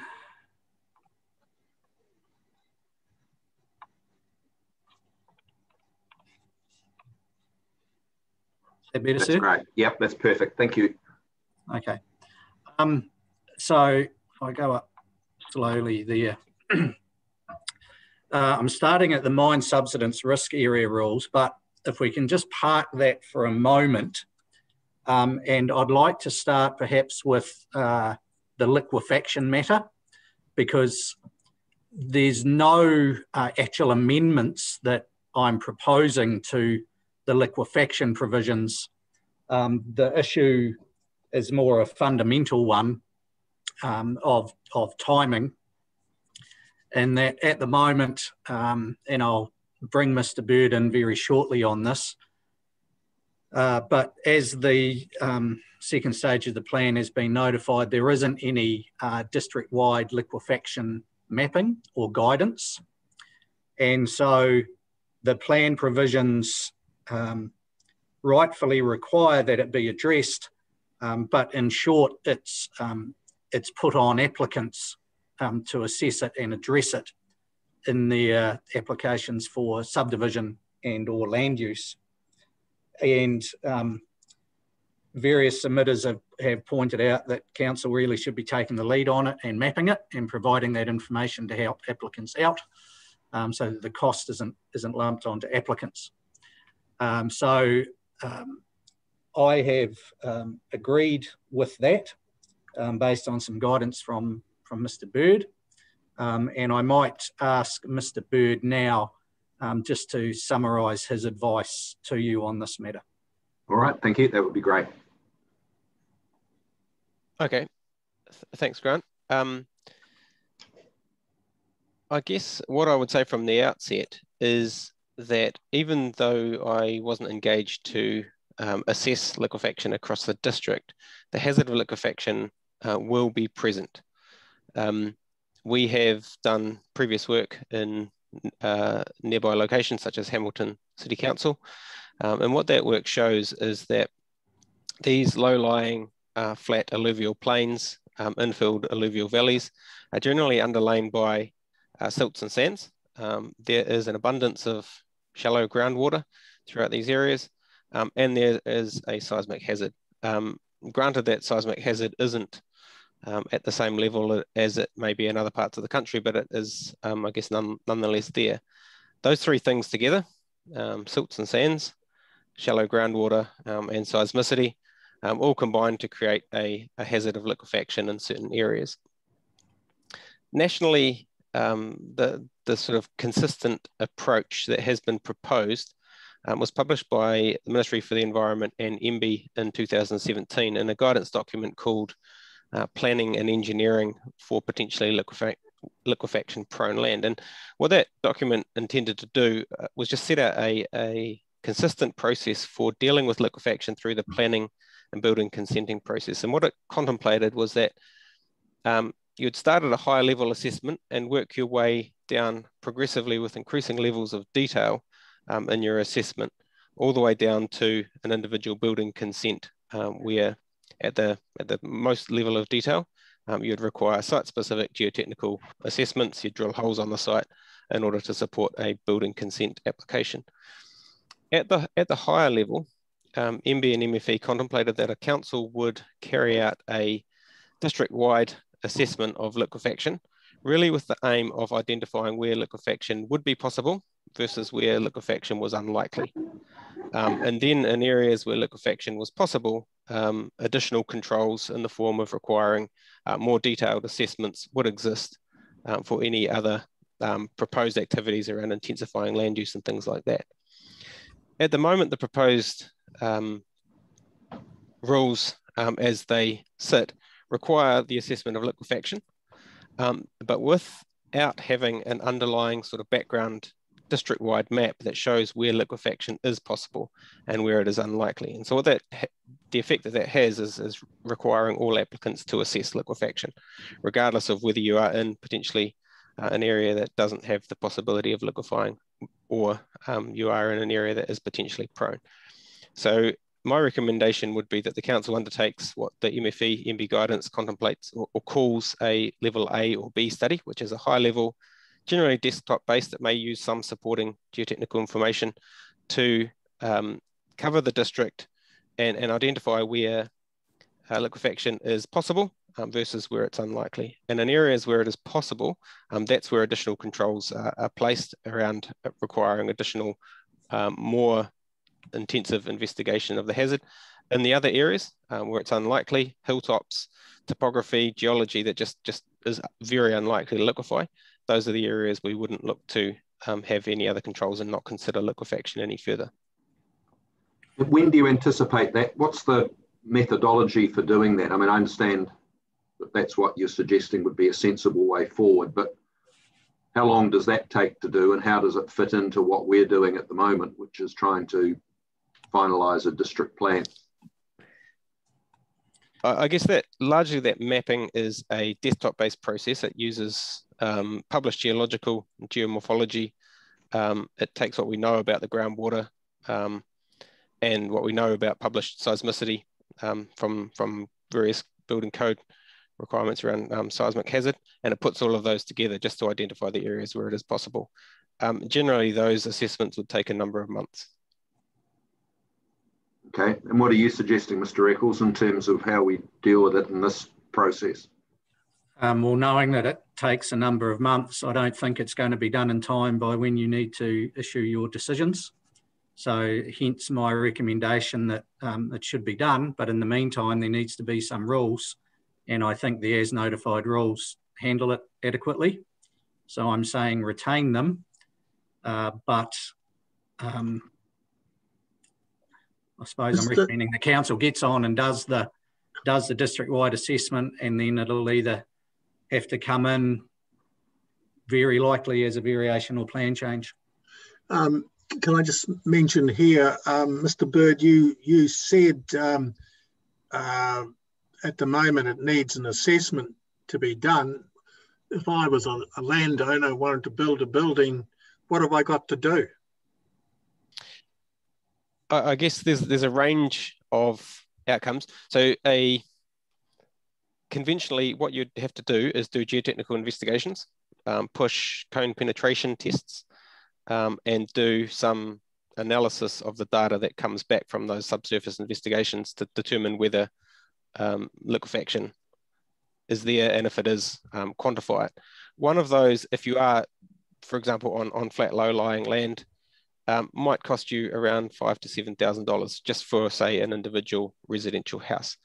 In other areas where you're right up on top of a ridgetop, there's exposed rock, you're a long way from the underlying groundwater, it's a reasonably easy assessment to make. Someone could probably do, a geotechnical professional could do that visually.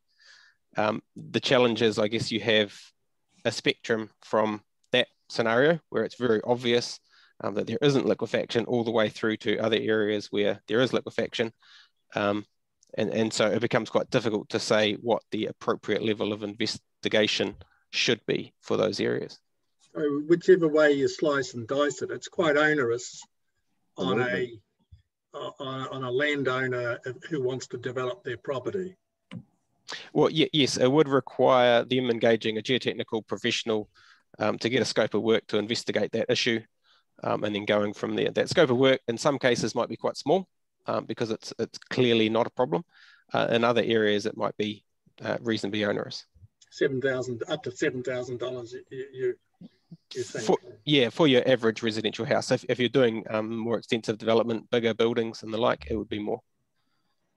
Taking that or looking at that from another angle, and that would be, let's say there were no rules about liquefaction in the district plan at all, and the scenario that Mr. Cooney mentioned, someone came along on some low-lying PC land and said, I want to put a structure on here. One, would they typically need to get geotechnical advice anyway? And if they did, would it automatically consider liquefaction as part of it? In answer to the first part of that question, would they require geotechnical advice? Yes, they would. The second part of the question, would that automatically consider liquefaction? At the moment, no. Why would that? Is that because engineers wouldn't? I mean, it seems odd that it's sufficiently important to put rules in a plan saying it should be done, but it's not common practice for the professionals that are building the things to do it. I might be missing the point a little bit, but no, that's a very fair point. And I guess as a geotech, we would hope that everyone all the way around the country would consider liquefaction when they're thinking about these types of things. One of the primary reasons at the moment nationally it's not necessarily considered on every site is that the building code currently doesn't explicitly require it to be considered. MB made a change in November 2019 that has an effective date of November 2021 that specifically now from November 2021 will require a building consenting authority to consider liquefaction primarily for residential building consents. So from November 2021, there is a specific requirement for liquefaction to be considered by a building consenting authority. So why would we bother then? For the same, I guess for the same reason, in that if the building consenting authority has to consider liquefaction for every building consent, and there is no specified areas that have sort of liquefaction management areas, then every single building consent application would need to consider liquefaction. Would the building consent rely on an RMA authority though, to say it's in a zone that a planner's put on a map? I mean, that's what they did in Christchurch. That's why Marshlands disappeared in the earthquake, because the planners said build here, and the geotech guys all pulled their hair out saying yes, and so, no so that's, sensible engineer would have built here. That's right, and so that's why these two that MFE guidance document has been produced in order to say in the planning process, the hazard of liquefaction needs to be considered, and then following along from that, and the plan itself at the moment currently refers to another piece of guidance issued by MB and the New Zealand Geotechnical Society in terms of design and engineering for liquefaction. So the idea, so in Christchurch, we didn't have either of those two approaches, and liquefaction was largely ignored both in the planning process and in the building consenting process. The intent now is that it's considered in the planning process, it's identified at a relatively high level, and then when it comes time for building consent application, the applicant investigates in more detail because they know that it's a potential risk and they design for it. And they use that document by the New Zealand Geotechnical Society and MB to understand how they should design for it and how they should do those site-specific investigations and how they should undertake the analysis. The intent is that at a high level that the planning guidance identifies the areas where it is a possibility, and then the planning process and then the subsequent building consent process actually deal with it in more detail to ensure that the buildings are designed in a way that is compliant, that will deal with the effects of that hazard. Isn't liquefaction always just a matter of detailed design though? You put piles in or design the foundations in a certain way. It's not a fatal flaw, is it? It's true that you can design your way out of liquefaction, although sometimes the most inefficient way from an engineering perspective is to do that at detailed design building consent stage. There are other ways you can do around land development, such as large-scale ground improvement or avoiding certain areas that would be a much more efficient way to deal with the hazard of liquefaction rather than putting it all into your building. Sometimes when it comes to trying to design the effects of liquefaction out of a building, it's cost prohibitive. You can't do ground improvement on such a small scale that would ever make it cost effective. Okay. All right. Thank you. Where does this leave rezoning submissions where people have asked to have areas of land rezoned for urban development, for example? Are you saying, well, they really need to provide evidence of liquefaction before the area is rezoned? Is that what you're proposing? Yes, in broad terms.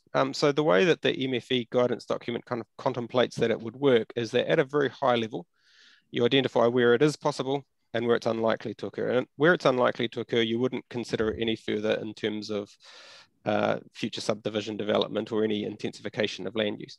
Where it is possible, then you would put the onus on whoever's doing that proposed development to consider the hazard. and investigate it further in order to understand whether the land that they're developing, for example, is appropriate for residential use. And if not, then they would need to do something to that land in order to make it appropriate. Sir, if I could just jump in and help out here as well. The point that you just raised, Mr. Cooney, was I think Perry's in one of the submission points in here sought that reference to seismic induced natural hazards before new zonings are undertaken be deleted from the plan. And I rejected that. And for the reason that, and this is partly in response to Commissioner Mitchell's question about why would you bother, I'll just remind you of Section 6 in recognising and providing for natural hazards in the RMA. Liquefaction is a natural hazard, and so there is a duty there as well. But you did state in your relationship to Perry's, I think it was point 96, where you clearly state that it needs to be assessed before land can be zoned or in any intended purpose. So this has a bearing on all other, well, in our next coming hearings. Would it not?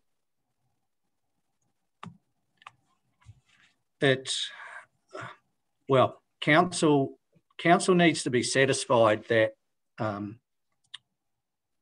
before land is zoned for a proposed purpose, it's suitable. And so, yes, there is perhaps an implication there for zoning proposals. Indeed.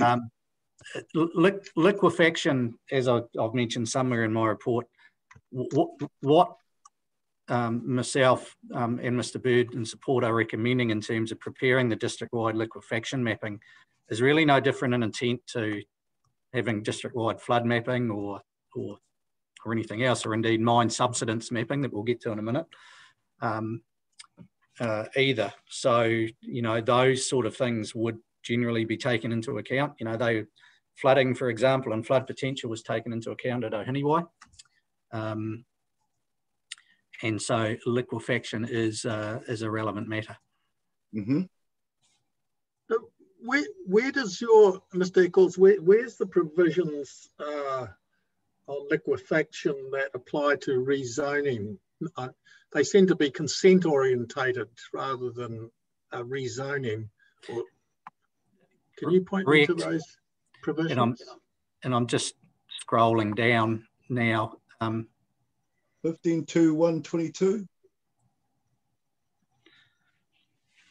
Yeah, there was, so I'm just, so there's section 15.1 brackets 14. If I can find that. Sorry for the fast scrolling.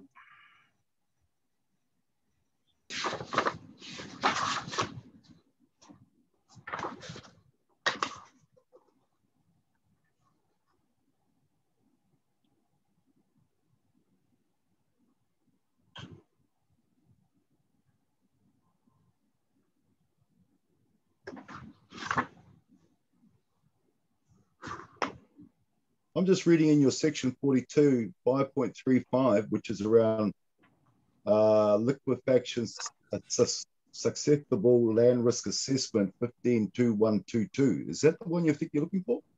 Well, to start with, their statements here, 15.1.14 about, and this reference to new zonings is what Perry sought to delete here. This talks about, you know, referencing liquefaction at resource consent or plan change processes. Right. And then you're correct, you go down to the next one. In terms of 15.2.1.22, I think in answer, Commissioner Cooney, you're right, the thrust of the provisions is more at the consent stage. But, you know, there is talk of it here. And that's the policy, is it? That is in the introductory But that doesn't have a great deal of weight, does it?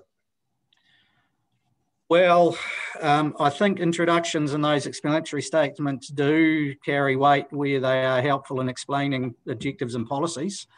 I think where's your policy that directs us to reconsider liquefaction in rezoning matters?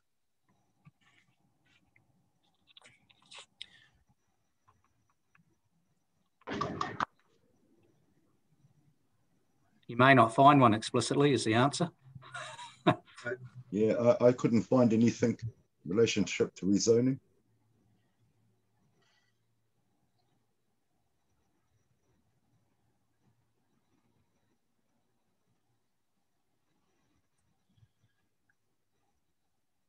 I mean, I think if you look at 52122 and 52123, they seem to me to be about individual proposals. Someone comes in with a subdivision application. It doesn't explicitly contemplate rezonings, I wouldn't have thought, the way it's worded. No, it doesn't. I agree with that. It doesn't do it in the same way as this one does in terms of instability and subsidence, 52119, you know, which is very black and white about it. Yeah, yeah. So, Joe, why do we, in the interim, knowing that you are about to embark on a further study that will identify areas at liquefaction risk and those that aren't, why should we provide a stopgap measure which is fairly onerous on landowners when the status quo has existed for some years? And we're only talking about, what, maybe a year before you get a study done and any change done. Well, I think, sir, for me, from a planning point of view, it just goes back to Section 6 and recognising and providing for natural hazards. It's a natural hazard. And, you know, then you could flow back into Section 5 as well in terms of health and safety and so on. But from a straight planning point of view, in terms of liquefaction, I suppose well, it's not an emerging hazard, but that's sort of a thing, I suppose. That's where you sheet it home to. In an RMA sense. But you've got a study going to be done, so that's going to fulfill Section 6, isn't it? It would certainly, yep, it would assist, and it'd make it more. I mean, the reason I've recommended that it be done is that, yeah, it would make it sort of fairer and more equitable for where people have to actually undertake this work. But it's okay. It's just, thanks. It puts it all into perspective. Thanks very much.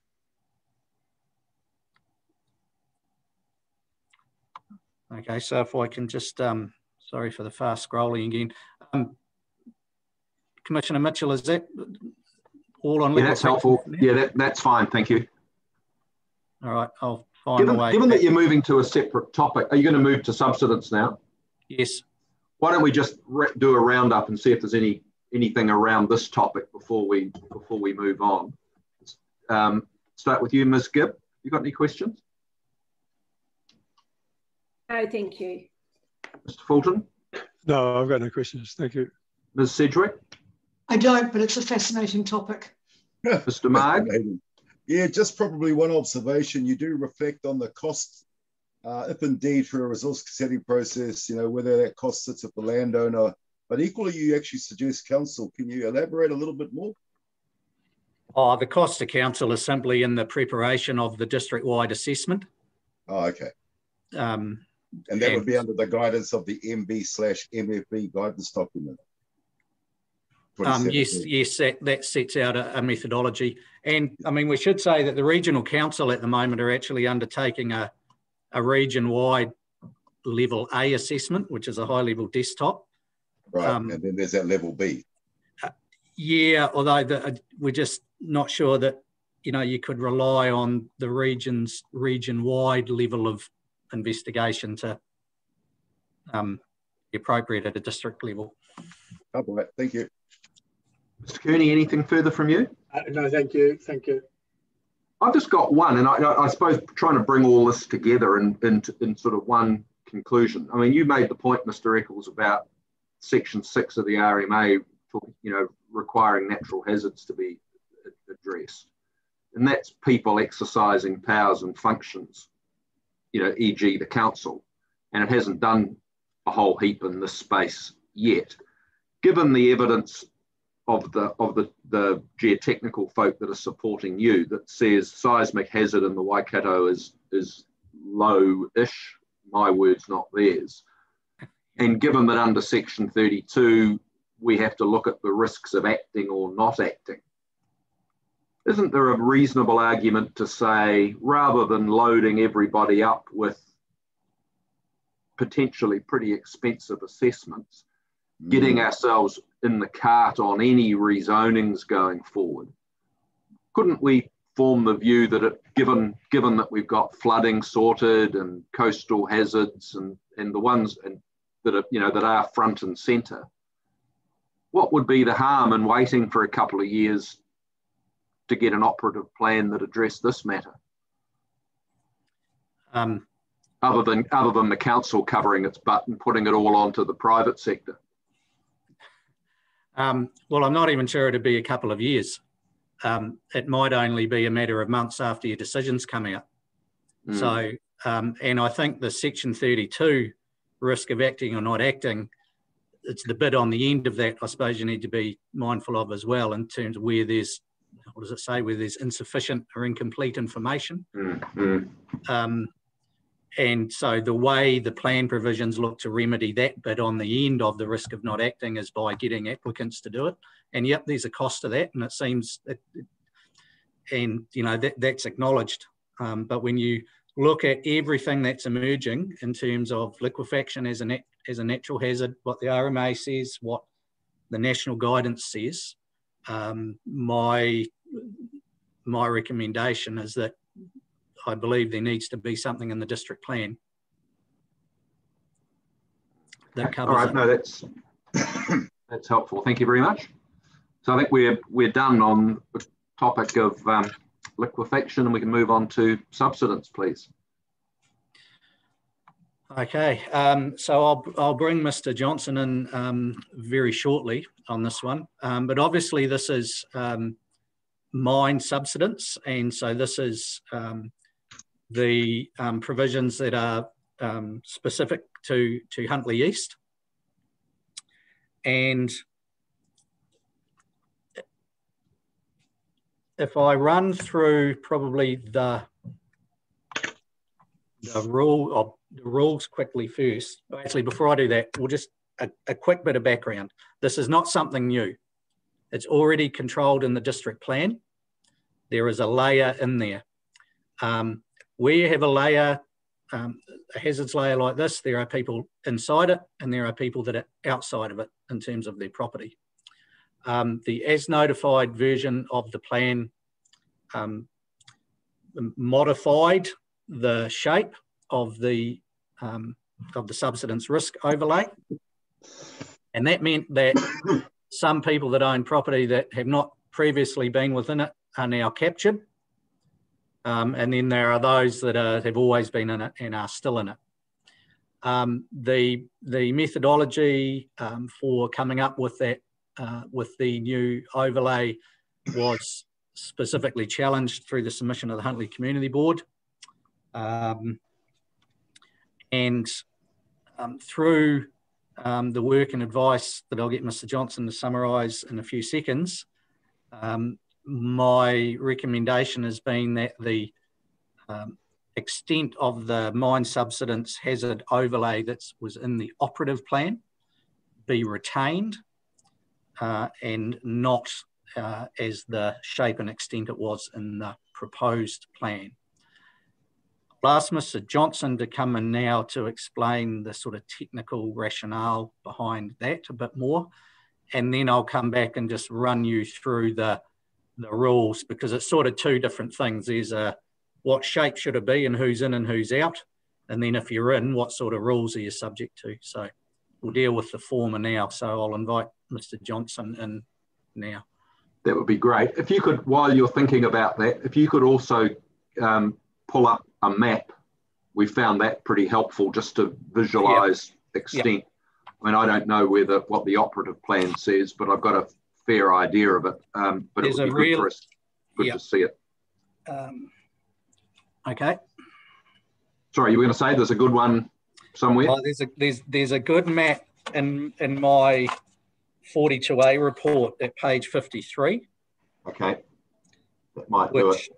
Yeah, I think it might, and there'll be less potential for me to stuff it up while we're on Zoom. You've done very well so far. Well, I've only had to press one button so far. So. He hasn't finished yet. No. Don't jinx him. So that figure, and it helped us as well when we were considering this, shows the extent of the operative plan overlay with the notified plan overlay, and then we log the submitter properties on top of that, and then it's got some subsidence lines around it that show sort of areas and degree of subsidence and so on.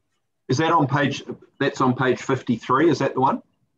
Yes, figure 1, mine subsidence risk I overlays. I might just put it on my screen so it's there if anyone, Mr. Johnson or the panel or whatever, want to have a look at it. I think I've just got to put it into PDF format. Hang on. But you stay up, Mr. Johnson, and I'll put this up in a sec.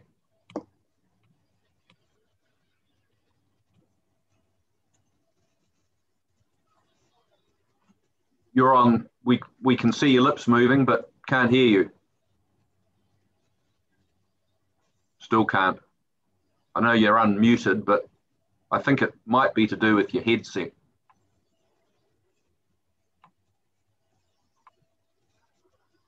All right, I've got too many buttons. Can you hear me now? Yes, we can. Thank you. Okay, great. I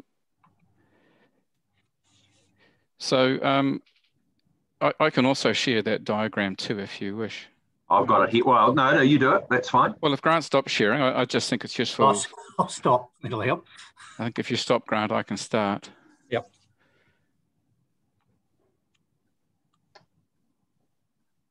All right, I'll close it down then.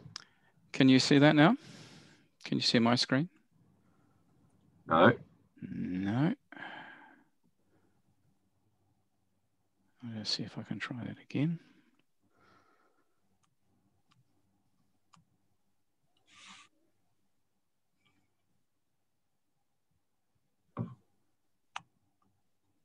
Here we go. That's got it. Can you see it now?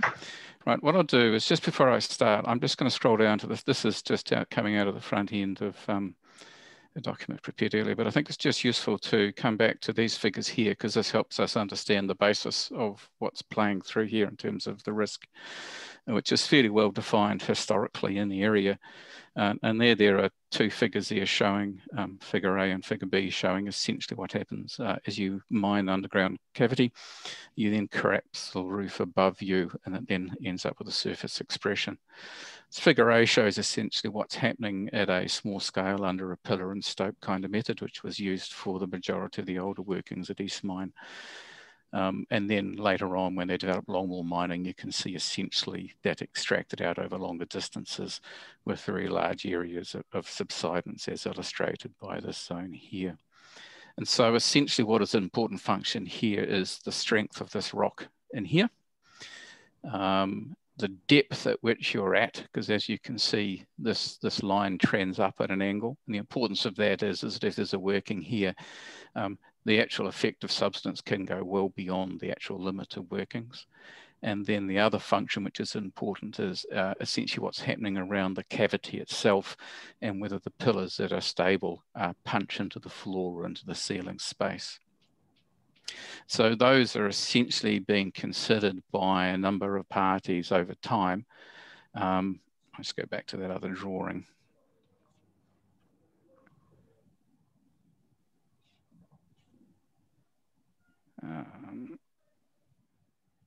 Can you see that clearly now? Is it scalable?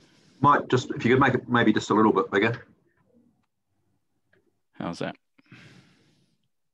Yeah, that's good. Thank you. So essentially, the work in the past historically has identified the old East Mine workings. They're mapped as according to the survey information coming out of what would have been the old Mines Department and Solid Energy. I think it's important to note that these are old Ralph workings here. They are not East Mine workings, and they are separate from the East Mine by a large fault, which operates down, if you can see my cursor coming down there now. There's a very large fault that separates these mine workings here, which is why these stop at this point, and these are on the other side of it. So there's quite a geological separation between these old mine workings here, and our concern is mainly with the East Mine workings here, which were mined in sequence. They originally accessed from the old Kimihira cast here, mined down these roadway accesses, then up dip into this area here to the Shallis Mine workings, which are up here. And these were the very first East Mine workings. They were mined at a very close spacing of pillars with a lot of pillar extraction. And very quickly they resulted in surface deformation, which was then monitored. The mining process in what they call Area A was then stopped and remined in Area B with larger pillars to reduce the amount of surface deformation. And what you can see in colouring there is the deformations that have been recorded as a result of those. So that red dot is almost a metre of surface settlement. The blue line represents around about 10 mils. And so you can see under Area A, there has been a lot of measured settlement. At that stage, they then started imposing the settlement restrictions in the Huntly area. And it was on the basis of that observed settlement and projecting up those lines from the level of mine, which is about 100 metres deep here up to surface. They defined this red line, which was the area where they restricted a certain amount of development had to consider the potential for settlement risk. You'll notice there's a slight difference in the projection in the southern end down here, and that's because it's up dip. The angle of draw can change going up dip, and so a wee bit more conservatism was built into this part of the model here. And you can see that actual fact the measured settlements come all the way out here, which is a little bit different in terms of the where the current projections would put. And there was also a bit of uncertainty around some of the accuracy of the survey in this area here. So hence this area here was established. Later on, they then mined Area C, which was done by the longwall method, which is a lot intense, and they caused a lot of settlement out here.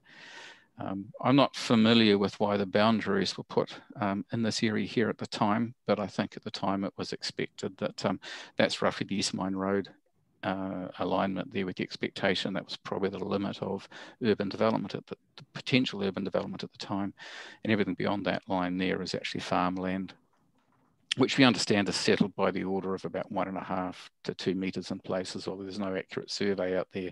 It just affects drains, etc. The other thing to note here is that they then mined, once when this area was abandoned, East Mine was then extended out under the river and ultimately connected up with workings from the West Mine. And there's a set of roadways that go underneath the river here. These are quite deep and well protected. But I suppose recognising the different survey areas, Zone A is shallower workings with intense mining, with known surface settlements that have been measured. Zone B is an area of less intense mining, but certainly with the potential to cause some settlement. And then C was definitely an area that caused settlement but needed to be considered. And then these roadways, which the risk of surface settlement above them is actually quite low because they're designed for safe egress, emergency access, men and materials and fresh air. So they're quite strategically important to the mine, and so they're very well protected and well installed. So I suppose that's giving a quick background, also getting deeper here so that the projection effects actually do change as we come further to the north. Essentially, the work that was redone in rezoning actually reconsidered the same amount of work. But I suppose one of the things that was different around the work is when they projected up, they ended up redefining this blue line, which is here, which is essentially, as you'll note, through these areas, very similar to the red line. The reason for the differences in there are really just in the projection and how they're interpreted. The blue line, which was the recommended change, doesn't consider what happens when you hit a property parcel. And so you'll see it crosses property parcels. So half of property parcels is inside the line and outside the line. Whereas the red line, which is the original plan, it actually follows property line parcels. So a property parcel is either entirely in the zone or outside the zone. It stops there being uncertainty within a property parcel, whether it's in or out. The other differences are up here. I really can't explain the differences in this area here, but again, noting that these are actually now in areas of pasture and farmland. So to some degree, this really depends on property planning and zone changes further to the north. Both of them include the roadways through this area here, which I think is a fair statement. In the redesigned one, they extended an entry out here, which wasn't in the original plan. And that is largely, I understand, because of the potential for gas, which wasn't considered in the early work. Just for clarity on that, as the mine workings are deeper to the north and west to enable safe mining, they've been dewatering the mine for some years. So these workings here, other than any water trapped in stopes or behind firewalls, won't have had any significant pressure, and actually may be air pockets in there. So as the mine water fills up progressively, it's pushing the air out. To prevent fire and explosion risk, a number of stoppings were put into sealing the mine entry to prevent oxygen ingress. Oxygen ingress being quite critical to the risk of fire. Basically, once you have either not enough oxygen or too much oxygen, the explosive range of methane is quite limited. And so what they've been done by sealing off the oxygen is they prevent oxygen entering the mine, and therefore methane metals can actually accumulate to safe levels without the risk of explosion. And those are quite safely managed at the moment, and monitoring from Solid Energy shows that the explosive risk there is very low. Noting that if there was an explosion, the risk would be coming out this area here, out the old mine workings, as they did in West Mine back in 1989, I think the explosion in West Mine was.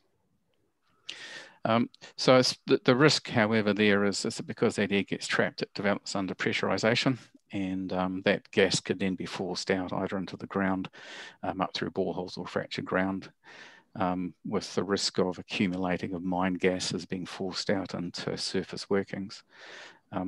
My understanding is that that doesn't change the subsidence risk, in the sense that it's introducing gas to the ground. But the other risk around that is that it becomes a confined space entry issue, which is actually then managed by a whole lot of other legislation around confined space entry. So the risk of gas isn't really about subsidence, it's around confined space entry.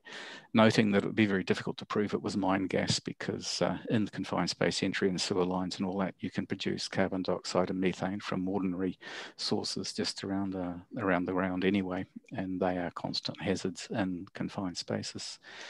So I suppose in summary, the two bits of work are very similar. They look at the same things. The main difference between the two are that the original plan has considered the surface settlement where measured and considers property boundaries. The second plan, or the redone work, is actually a very similar piece of work. It hasn't been modified to consider property boundaries, and essentially projects up through and crosses different land pockets. So part of land pocket is in and half of a land pocket will be out, making it very difficult to interpret the rules for a developer and or a council operator and designer. And we see there the stars where the submitters have come in, and you'll notice there that the number of submissions that are actually in Zone A, that they're clearly in a zone which is affected by settlement. It shouldn't be changed. There are some submitters who, such as these ones here on Bailey Street, which are literally just on the edge of the existing plan, but now included in the new plan, and they're on the other side of the fault, so their risk of subsidence is quite low, and that the issue of gas really has to be managed, and has to be managed by normal practice to deal with confined space entry under other legislation. I suppose I'll draw my summary to a close there. in terms of the work we've been doing and take questions. All right, thank you. Let's, Mr. Eccles, do you want to carry on and we'll talk about this at the finish, or should we do that now? Well, just in terms of the who's in and who's out and the shape of the overlay and so on, I can just add to that. I think there was I counted there was 11 or 12 sort of site-specific submitters. There's about 5 of them that were outside that were then captured in the as notified layer. So I've recommended, based on what Mr. Johnson was just saying, that those submissions be accepted, because they were the ones that were saying, well, why are we captured now? We've never had any subsidence, probably never will. Why are we in? And then there were others that were in that group that are within the operative overlay, within the proposed overlay. They're squarely within it, always have been, that asked to not be in it, and I've rejected those. And they should stay within the overlay. In terms of who's in and who's out, that's sort of all I can add there. And if I understand correctly, the bit that's now out, which is on the northeastern side of the diagonal red line. Correct. There's only 1, 2, 3 properties involved in that area, aren't there? That's right. Yeah. Yeah. Okay. And it's not sort of residential urban development type. Yeah. Okay. I suppose the question, Mr. Johnson, that red hotspot that you've identified in that one there, is that the old ECNZ hostel that collapsed in about 1987 or 8 or thereabouts? I'm not sure of the answer to that. I think it might be. Yeah. All right. I'd have to do is find another zone with the no, that's okay. With the topography on top of it. Yeah. There was another site of land damage too, which was down. It's actually not far from where there's an old age person's hospice or something in there at the moment. Just further to the south of that, there was a zone of damage down there where there was buildings removed in the 1980s as well. I suppose, question for you, that zone A was mined 35, 45, a long time ago. Even the most recent stuff is pretty old. Yep. I'd always understood that subsidence, when there is a collapse scenario, will manifest itself. There'll be a failure and then there'll be some immediate subsidence and then it'll die away. What is it about those areas, especially where all the stars are at the very south end? What is it about that, given the age of those workings, that makes them still susceptible to further subsidence? Right. So there's 2 things to consider here. One is the mine collapse will reach a point of equilibrium where you reach a sort of quasi point of stability where essentially the rock that's going to fall out of a roof falls out and then it chokes up, the rope bulks up and it fills itself up. And so that's the initial collapse, and that happens relatively quickly. Then if everything stays exactly the same, then that will reach an equilibrium point and the risk of future settlement starts to decay. Now, what happens, the risk doesn't, however, entirely go away, because if you change the stress state, and i.e. you upset the equilibrium, you move one rock in the pile and all of a sudden the whole pile can start moving again. And I think that is important to remember. And the 2 things that could equally change a stress state are an earthquake, where you reshake and re-jungle the way the rock is stacked and it can restart. You can disrupt that equilibrium it's reached and it can start readjusting. And the other one, which is what we're doing at the moment, which is saturating the workings, which is filling them with water. And then as you fill it with water, all of that rock, which is all broken and dry, starts getting wet. And as it gets wet, the point contacts between the rocks soften, and therefore the rock can start becoming mobile again. And you also change the strength properties within the collapsed roof. So, or again, the floor. So that saturation can change I'm not saying it will, but it can change the stress environment to remobilize settlements and then start promoting. So if there was an earthquake and or the saturation, which we're seeing happening, then that change in stress state can change all that equilibrium. So it could restart the settlement process again and advance it. It might not, but it could. We would expect to see some movements. Whether they're sufficient to warrant building damage or not, I wouldn't know, but that there certainly is the potential there to re-promote instability.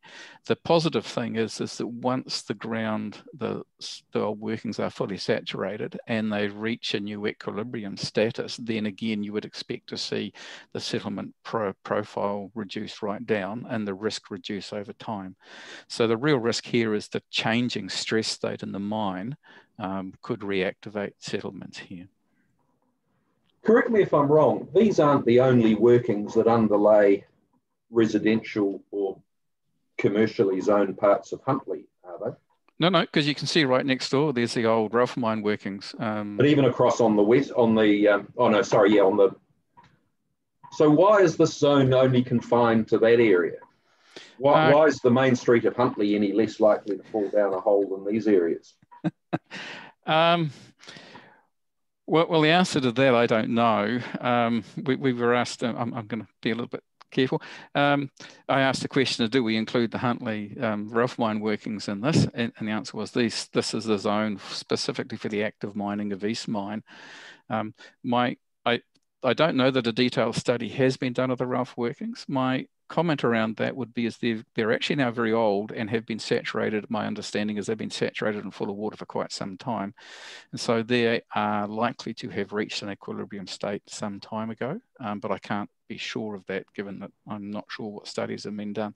I think the relevance of the East Mine zoning is that's an area of active mining and active stress change as they saturate the workings. I would think that in 100 years' time, once everything's in an equilibrium, then they would be treated the same. Aren't they in the process of flooding the open cast pit? There hasn't been any mining at East Mine for years. It closed in 2018. Yeah, but they so they mined out right the way down over the West Mine and East Mine. They were all connected, so they were pumping water out of the underground workings to keep the old access and mining dry. And then I think their estimation was 5 to 7 years for all of the voids in the underground mining to saturate and fill. Okay, all right, that's helpful. Thank you. So I think they shut the pumps in 2017, I think. Something like that. Yeah. So by 2025, one would expect and there'll be instrumentation monitoring. I'm not aware of the detail here at the moment, but at some point in time, and the estimates where it would be in around about 5 to 7 years, all of the underground voids would have been fully saturated with groundwater seeping in. And what would be the utility of this overlay at that point? Once you've travelled sufficient time to know that equilibrium status hasn't promoted, so that once the mines were saturated, that risk of degradation of rock point contacts in essentially the collapsed rubble above the old workings, that would take a couple of years. It's not going to soften instantaneously. It would take a few years for that to soften. So there would be a delay period post-saturation where that risk of softening and further ground mobilisation would exist. And so there'd be a period of time. We haven't done a study, or I'm not aware of a study being done to look at what that time zone may be, but certainly within the next 5 to 15 years, that potential will still exist. It will reduce over time, but certainly that potential does exist for a period. So it's conceivable, at least in theory, that the next district plan review in 10 or so years from now may well not have this overlay on it at all, may not be necessary.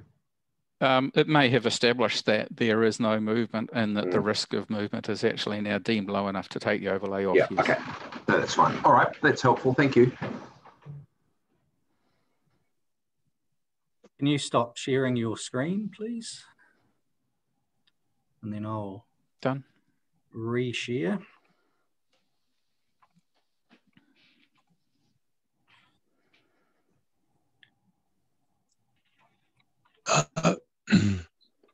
Mr. Chair, Phil, I'm going to have to leave the meeting. So no, I'm just going to have to leave. Fine. No, that's okay. Thank you very much. Thanks. I'll see you in the morning. Okay. Okay, will do. Bye. So I'll just carry on now through the rules, the nitty-gritty bit. Yes. So permitted activities, you can't do much if you're in the if you're within the overlay. You can't do much as permitted. We've got some very small scale additions there. You can build a garage, provided it's not huge, and utilities could construct, replace, upgrade, and so on. I've recommended that a submission from one of them, can't remember who it was, might have been Spark, that talked about associated earthworks as well, be added there, because earthworks, so just carrying on with earthworks, would have been restricted, discretionary for them. So I've said that's their permitted activity. And then everyone else that does earthworks is subject to this permitted activity rule there. Oh, hang on. Okay. Okay. So if you're a utility doing things, you have no conditions on your permitted activity and you can do earthworks. Mm-hmm. But if you're everyone else, you do have restrictions. And if you infringe those, you end up restricted discretionary. Are those broadly comparable with the operative provisions, or are they all new? No, they're broad. They're I think they just rolled over. Okay. And they're sort of similar in philosophy. I didn't really delve into this too much in my reporting, but from what I was hearing of the coastal hazard stuff, small scale things you can do, so on. So that philosophy is sort of consistent. Yeah. The next one is a new provision, new status that I've recommended be introduced, and this was in response to a submission by Shan Properties, and this is a controlled activity. And this is where if you've already got a subdivision approved and you're within the hazard overlay, and that subdivision that you would have got it as a discretionary activity, if it looked into, is the ground stable, is it good, have you done a geotech assessment, confirms it's suitable and so on, and it'll have some recommendations. Without this provision, you would have got discretionary activity subdivision with all that reporting, and then you would have had to have got a discretionary activity land use to build a building on said lot that you've already investigated and been deemed suitable, which didn't seem to me to be that efficient or make a lot of sense. So I've agreed with Shan Properties' suggestion that a controlled activity be introduced, because to me, what you're really doing with this controlled activity is you are checking that the building that they're proposing to build on that lot that's already been investigated is being built in accordance with the requirements and recommendations of that geotech report. And you've got a suitably qualified person telling you that that's the case. You can't decline it, obviously, because it's a controlled activity. But if someone came in and council wasn't satisfied that, if clause A, you weren't doing all the requirements and recommendations of the report, you could simply condition it because you already know what they are because you've got them on file. Aren't they, as drafted, more permitted activity standards? Because they're not actually saying do an assessment of these matters over which we're reserving control. They're requiring a judgment that says the requirements and recommendations of the earlier work have been ticked off. That's a factual assessment. And if an engineer gives you a certificate that says it's safe, that matter of control's then been exhausted, hasn't it? I see your point with clause B. I think A still... Well, it's the implications of those requirements rather than the requirements themselves. That's what I'm sort of getting at. Well, the way I saw it working is... Yeah, okay, that'd be helpful. Yeah, so the way I saw it working is that someone comes in, and it is really, even in terms of a controlled activity, I take your point, it is at the sort of administrative end of the spectrum of a controlled activity, because it's giving council the ability to look back at the work that was done at the time of subdivision, look at those recommendations and so on. Is what's come in consistent with that? And if it isn't, you can condition it. You've got control over it. Yeah, yeah. If it's permitted, I'm not sure how it'd work. Well, it wouldn't work. No. I mean, I think it's. I agree with that. I think it's the way that it's drafted. It's the consequences of, or there's some words missing, aren't there? Yeah. Yes, I see what you mean. That could be easily fixed. Yeah. Okay. No, that's fine. I understand. Thank you. And then we truck on down through the restricted discretionary activities, which was earthworks, if you're not a utility. And then a recommendation I've made is to basically change this RD2 here was a discretionary activity. So if it's a building or accessory building or reconstruction or additions and so on that aren't permitted or controlled as above, they're restricted discretionary, not full discretionary. And then what's left as discretionary is subdivision. And so to me, looking at restricted discretionary for this type of work here in terms of the buildings, you know what you're looking at. It's a very confined matter. And it seemed to me to lend itself to the very purpose of having restricted discretionary activities. So I don't think council's opening itself up to undue risk there by doing that. But in saying that, I think subdivision needs to remain discretionary. Council needs to have a full ambit of its guns there to be able to decline a poorly investigated subdivision and so on and so forth. It was really the end of the amendments to the rules.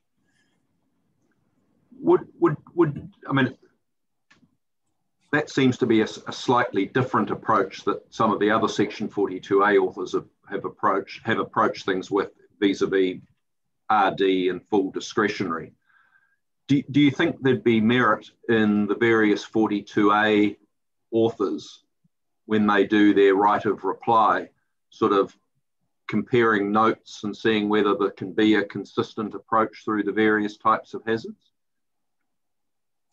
Because it doesn't seem that sensible to have RD for non-compliance in inverted commas, for subsidence, but not for example, I don't know, pick another one, flooding.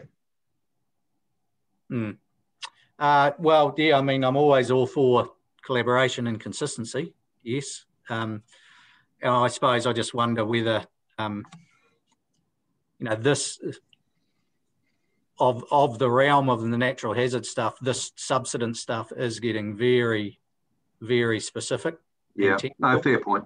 Compared to some of the other things. But yeah, I don't think there's any harm in everyone talking. And we might just leave that with you and Mr. Taylor and others and see where you get to. But I think the more, it's not going to be that helpful if there's 6 different 42A reports filed in reply and they all take a different approach to things. That's probably not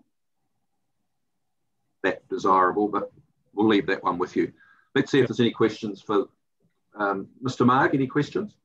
Yeah, just a couple, and probably it's going a little bit backwards in the sense that I was considering Appendix 5C from IRBA and the peer review done by Terra Firma, and just acknowledging what Mr. Johnson from Tompkins has already stated, but they do go on about recommendations and unintended consequences of the buildup of methane and the possibilities in the precautionary approach, but they also add not to allow development. And I just wanted to get your thoughts on that, Mr. Eccles. Look, on that, I am 100% guided by my technical advisors. Okay. And the advice I've had is that the risk of gas is, well, as Mr. Johnson's already explained, that isn't a factor that should influence the extent of the overlay.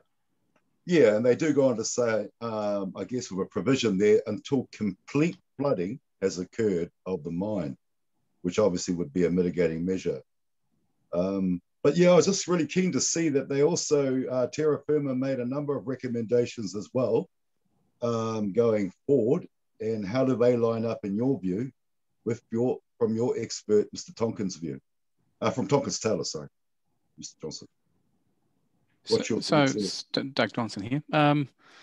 The differences there are, so there are a number of issues with gases from mine workings, but the two key ones in terms of general public safety are methane, which is a light gas, which is explosive, and CO2, which is a heavy gas, which is essentially causes suffocation. And so both of those are produced and will exist in the mine workings because they come out of the coal. And as you depressurize the coal back to the atmospheric, they come out in quite large quantities.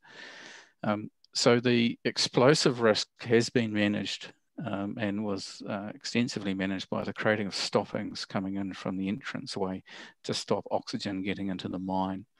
And so once the methane gets above a certain percentage level and the oxygen gets below a certain level, it can't explode. It's quite inert. And that is the current gas state, or my understanding from the information received, is the current gas state of the mine. And so as the flooding occurs, the production of methane will ultimately stop, and equally the production of CO2 will stop. So there's two issues in play. One is that as the gaps that's already been produced is squeezed by the rising water levels, it actually then gets pressurized in the ground. And that pressure is either ultimately just compensated and the gases go back into solution, or it leaks out through cracks in the ground. And so the issue there is that they can then be forced out through the ground. And I think there's quite a difference of opinion between what Ian Brown Associates comes up with and what Terra Firma come up with. And the recommendations by Ian Brown is that do more research to find out what's happening. But the biggest risk sat around whether boreholes or things like that. So when it came to Terra Firma's review, they did a more comprehensive risk assessment around that. The risk of explosion is very low. The risk of gas escaping out through cracks in the ground can't really be assessed. One assumes that it probably will happen. The key conclusion reached by Terra Firma is that where you hit an atmospheric condition, the methane will drift away and float away because it's a light gas. The CO2, if it's forced out, will accumulate in hollows and depressions, essentially, like the bottom of pipes and bottom of things like that. And so what essentially Terra Firma did, and I totally agree, is to say that in actual fact the recommendations made by Terra Firma were actually in line with confined space entry under the health and safety law. So if you're entering confined spaces, you have to follow a whole lot of procedures, and those are essentially the recommendations put in place by Terra Firma for managing gas. And I suppose my comment is that actually sits fully firmly within existing legislation. We also have to be careful we don't create a special case for gas, because methane and CO2 can be produced by other activities undertaken by man and naturally within the decomposition of soils and earth. So you could actually be producing CO2 and methane irrespective of mine workings. And so it's important that all confined spaces are treated in that way. And so I suppose the recommendation we've come to, and it was supported by Terra Firma, is you can have lots of recommendations for management of gas, but they're actually covered by other legislation already. And that the zoning here is specifically for settlement and subsidence due to mine workings, and the gas doesn't really cause any change in that in terms of the settlement profile. Thank you very much, Mr. Johnson. Much appreciated. Ms. Cedric? Thank you. Can you help set a scene for me, please? So thinking about the mines, gas in itself is not an issue. Combustion is not an issue, broadly speaking.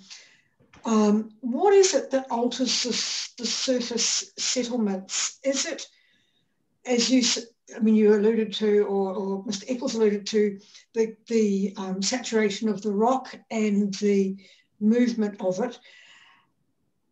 Can you give me an idea of whether we're expecting a gigantic car-sized or house-sized hole to suddenly open up, or is this a matter of subtle changes that are not necessarily noticeable to the average observer? Okay, so the answer to that is in a spectrum from 0 to 100. I know that's a vague answer, but I suppose just in terms of the most likely outcome, if there is the shallower the coal seam, which is actually in that area A to the south, the likelihood of a void reaching the surface, even at the depth of 100 metres, is quite low. And so if you look at all the historic workings that were undertaken out at Rotowaro, I actually worked out at Rotowaro for a number of years and for Consolidated Energy as well as for Consolidated Consulting. When we investigated and dug up the old workings, what you'd see is that ground collapse would come to about 35, 40 metres above the top of the coal mine. And that's around about the depth at which above the top of the coal where those gravels would choke off.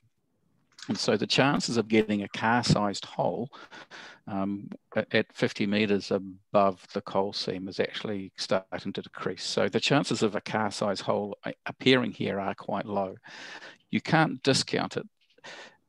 The condition to get that would be is that if the gravel started to run into further void, so the void didn't choke off, if everything, because it slopes, if everything kept running down the hill, you could then keep filtering it down, and then that ultimately could get to the surface.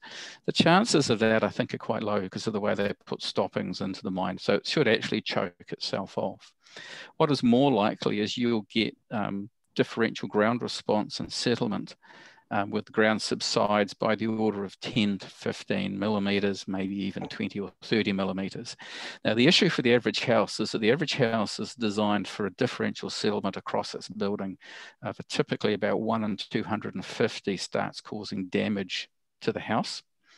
I mean, most houses under shallow footings in that area will be moving around with seasonal moisture content change in the soils by a couple of mils, 10 mils, and the odd window will stick every now and again just due to foundation movements. So what we're looking at here is that across a settlement property, if you had more than sort of 25 to 30 millimetres of differential settlement from one side to the other, you'd actually start doing structural damage to the house. That wouldn't stop the house functioning safely, but would start affecting the use. And once you got to around about 50 millimetres to 75 millimetres, you'd actually start getting cracking in the house and damage to the house at that extent. And so if you look at those maps in Area A, where you see the coloured contours, they're giving you an idea of the gradients. And as those gradient contours get closer together, so in that area around that red spot, if that was to manifest, that would actually be doing structural damage to houses that were already there. So the likelihood of a hole size appearing and disappearing a car down it is very low. The likelihood of mass damage to every property in the area is low. The probability is more that a house will suffer more than 75 or 100 metre differential settlement across and it'll crack. So at that point, the structural integrity of the house starts being called into question. So you're more likely to see house cracking rather than house loss. And the other impact is on services. So pipes going through the area, the old classic pipes will start to break. In the area you see the biggest damage is where services go into houses, where the pipe connections go through, you'll see, and that same thing happened in Christchurch. I suppose we're talking about liquefaction. The sort of settlements that happened and causes houses to be rebuilt in Christchurch were actually just the differential settlement across them as much as anything else, and severing connections and things like that. So, so at the top end, very low risk of a house collapsing and a car disappearing. Most likely result if it reactivates is cracking to buildings.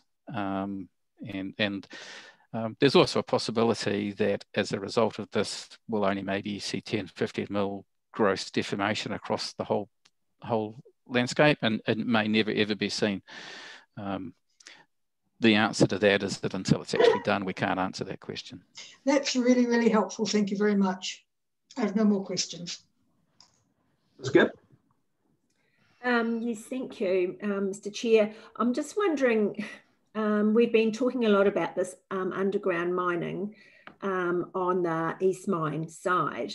Then you brought up terra firma, and they are predominantly, from my memory, a submitter across on the open cast mine by Lake Puketerini. And my understanding is that land was landfill, as opposed to what you're talking about with all the water filling up the underground mining. So are there differences? Because we seem to be talking all the time about the East Mine side, and yet you're saying terra firma agreed with you, but my understanding is their land is a landfill by the old open cast mine over at Puketerini. So what are the differences, or is it all the same? Okay, no, it's quite different. So I actually worked for Solid Energy, or what's called Corporation, when they were extracting the Weavers open pit, which then became Lake Puketerini, and the construction of the number 8 bund. And so what they did is they actually mined the coal out completely, and the coal's gone, and all the old workings that were there have been removed. And then in the sequencing, they backfilled the overcast. As they advanced the mine towards the lake, they backcast and filled in behind it, and the resulting void of the lake was the area they couldn't backfill. So what is the old Weavers open cast behind the old number 8 bund is all backfill, and the old mine workings are gone, and everything there is actually reworked dirt, which has been dug up and replaced there. The bund itself is actually an engineered structure because it was designed to retain all of that, essentially like a dam, and everything in behind it is sediment infill, which with all the dug up dirt that wasn't coal and sold was then placed behind it, and it will have self-compacted over time to a density. It will be stable, but maybe still prone to settlements as it, again, the voids in it disappear, but it's a totally different cause of the voids. It's all sort of micro voids between bits of dirt as it's placed. And over time, that will compact itself up, and the settlements there should reduce again over time. I'm speaking from my historic mine sense. I'm not currently aware of the current settlement profiles there, but one would expect that to settle up, and it's essentially, it's a fill. Yeah. Yeah, so it was clean fill. Clean fill from the mine excavation. So as they exposed the coal, they put it in behind the bund. Mainly dirt. Mainly dirt. Okay, so that's different to subsidence and methane that might have been trapped, for example, I know underneath a rubbish dump, for example, the old Ngārawahia. So that is totally different yet again to... Okay, so I'm just trying to get my head around the differences. So thanks very much. That's all right. No, so composting organic material will produce methane and carbon. In a landfill, that is immediately released. In coal, it was processed millions and billions of years ago and is retained in the fabric of the coal. And so when you expose it to the atmosphere, it then releases. So it's kind of of the same origin, but one is released as it's decaying in a landfill. And in a coal seam, that decay happened millions of years ago, and it was retained in the coal structure. And then when you open it up to the atmosphere, it releases it. Thank you. Helpful, thank you. Mr. Kearney? No, thank you.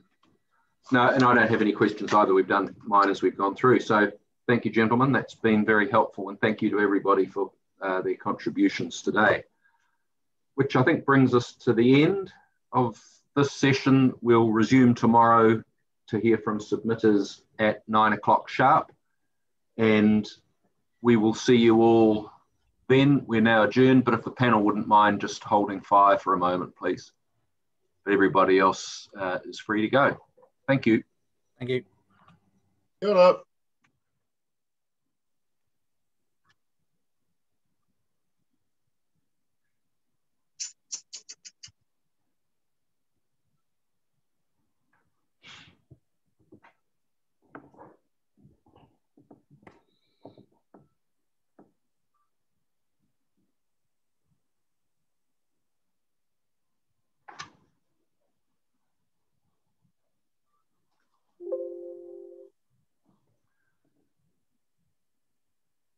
Sandra's still here? No, she's not. Oh, she is.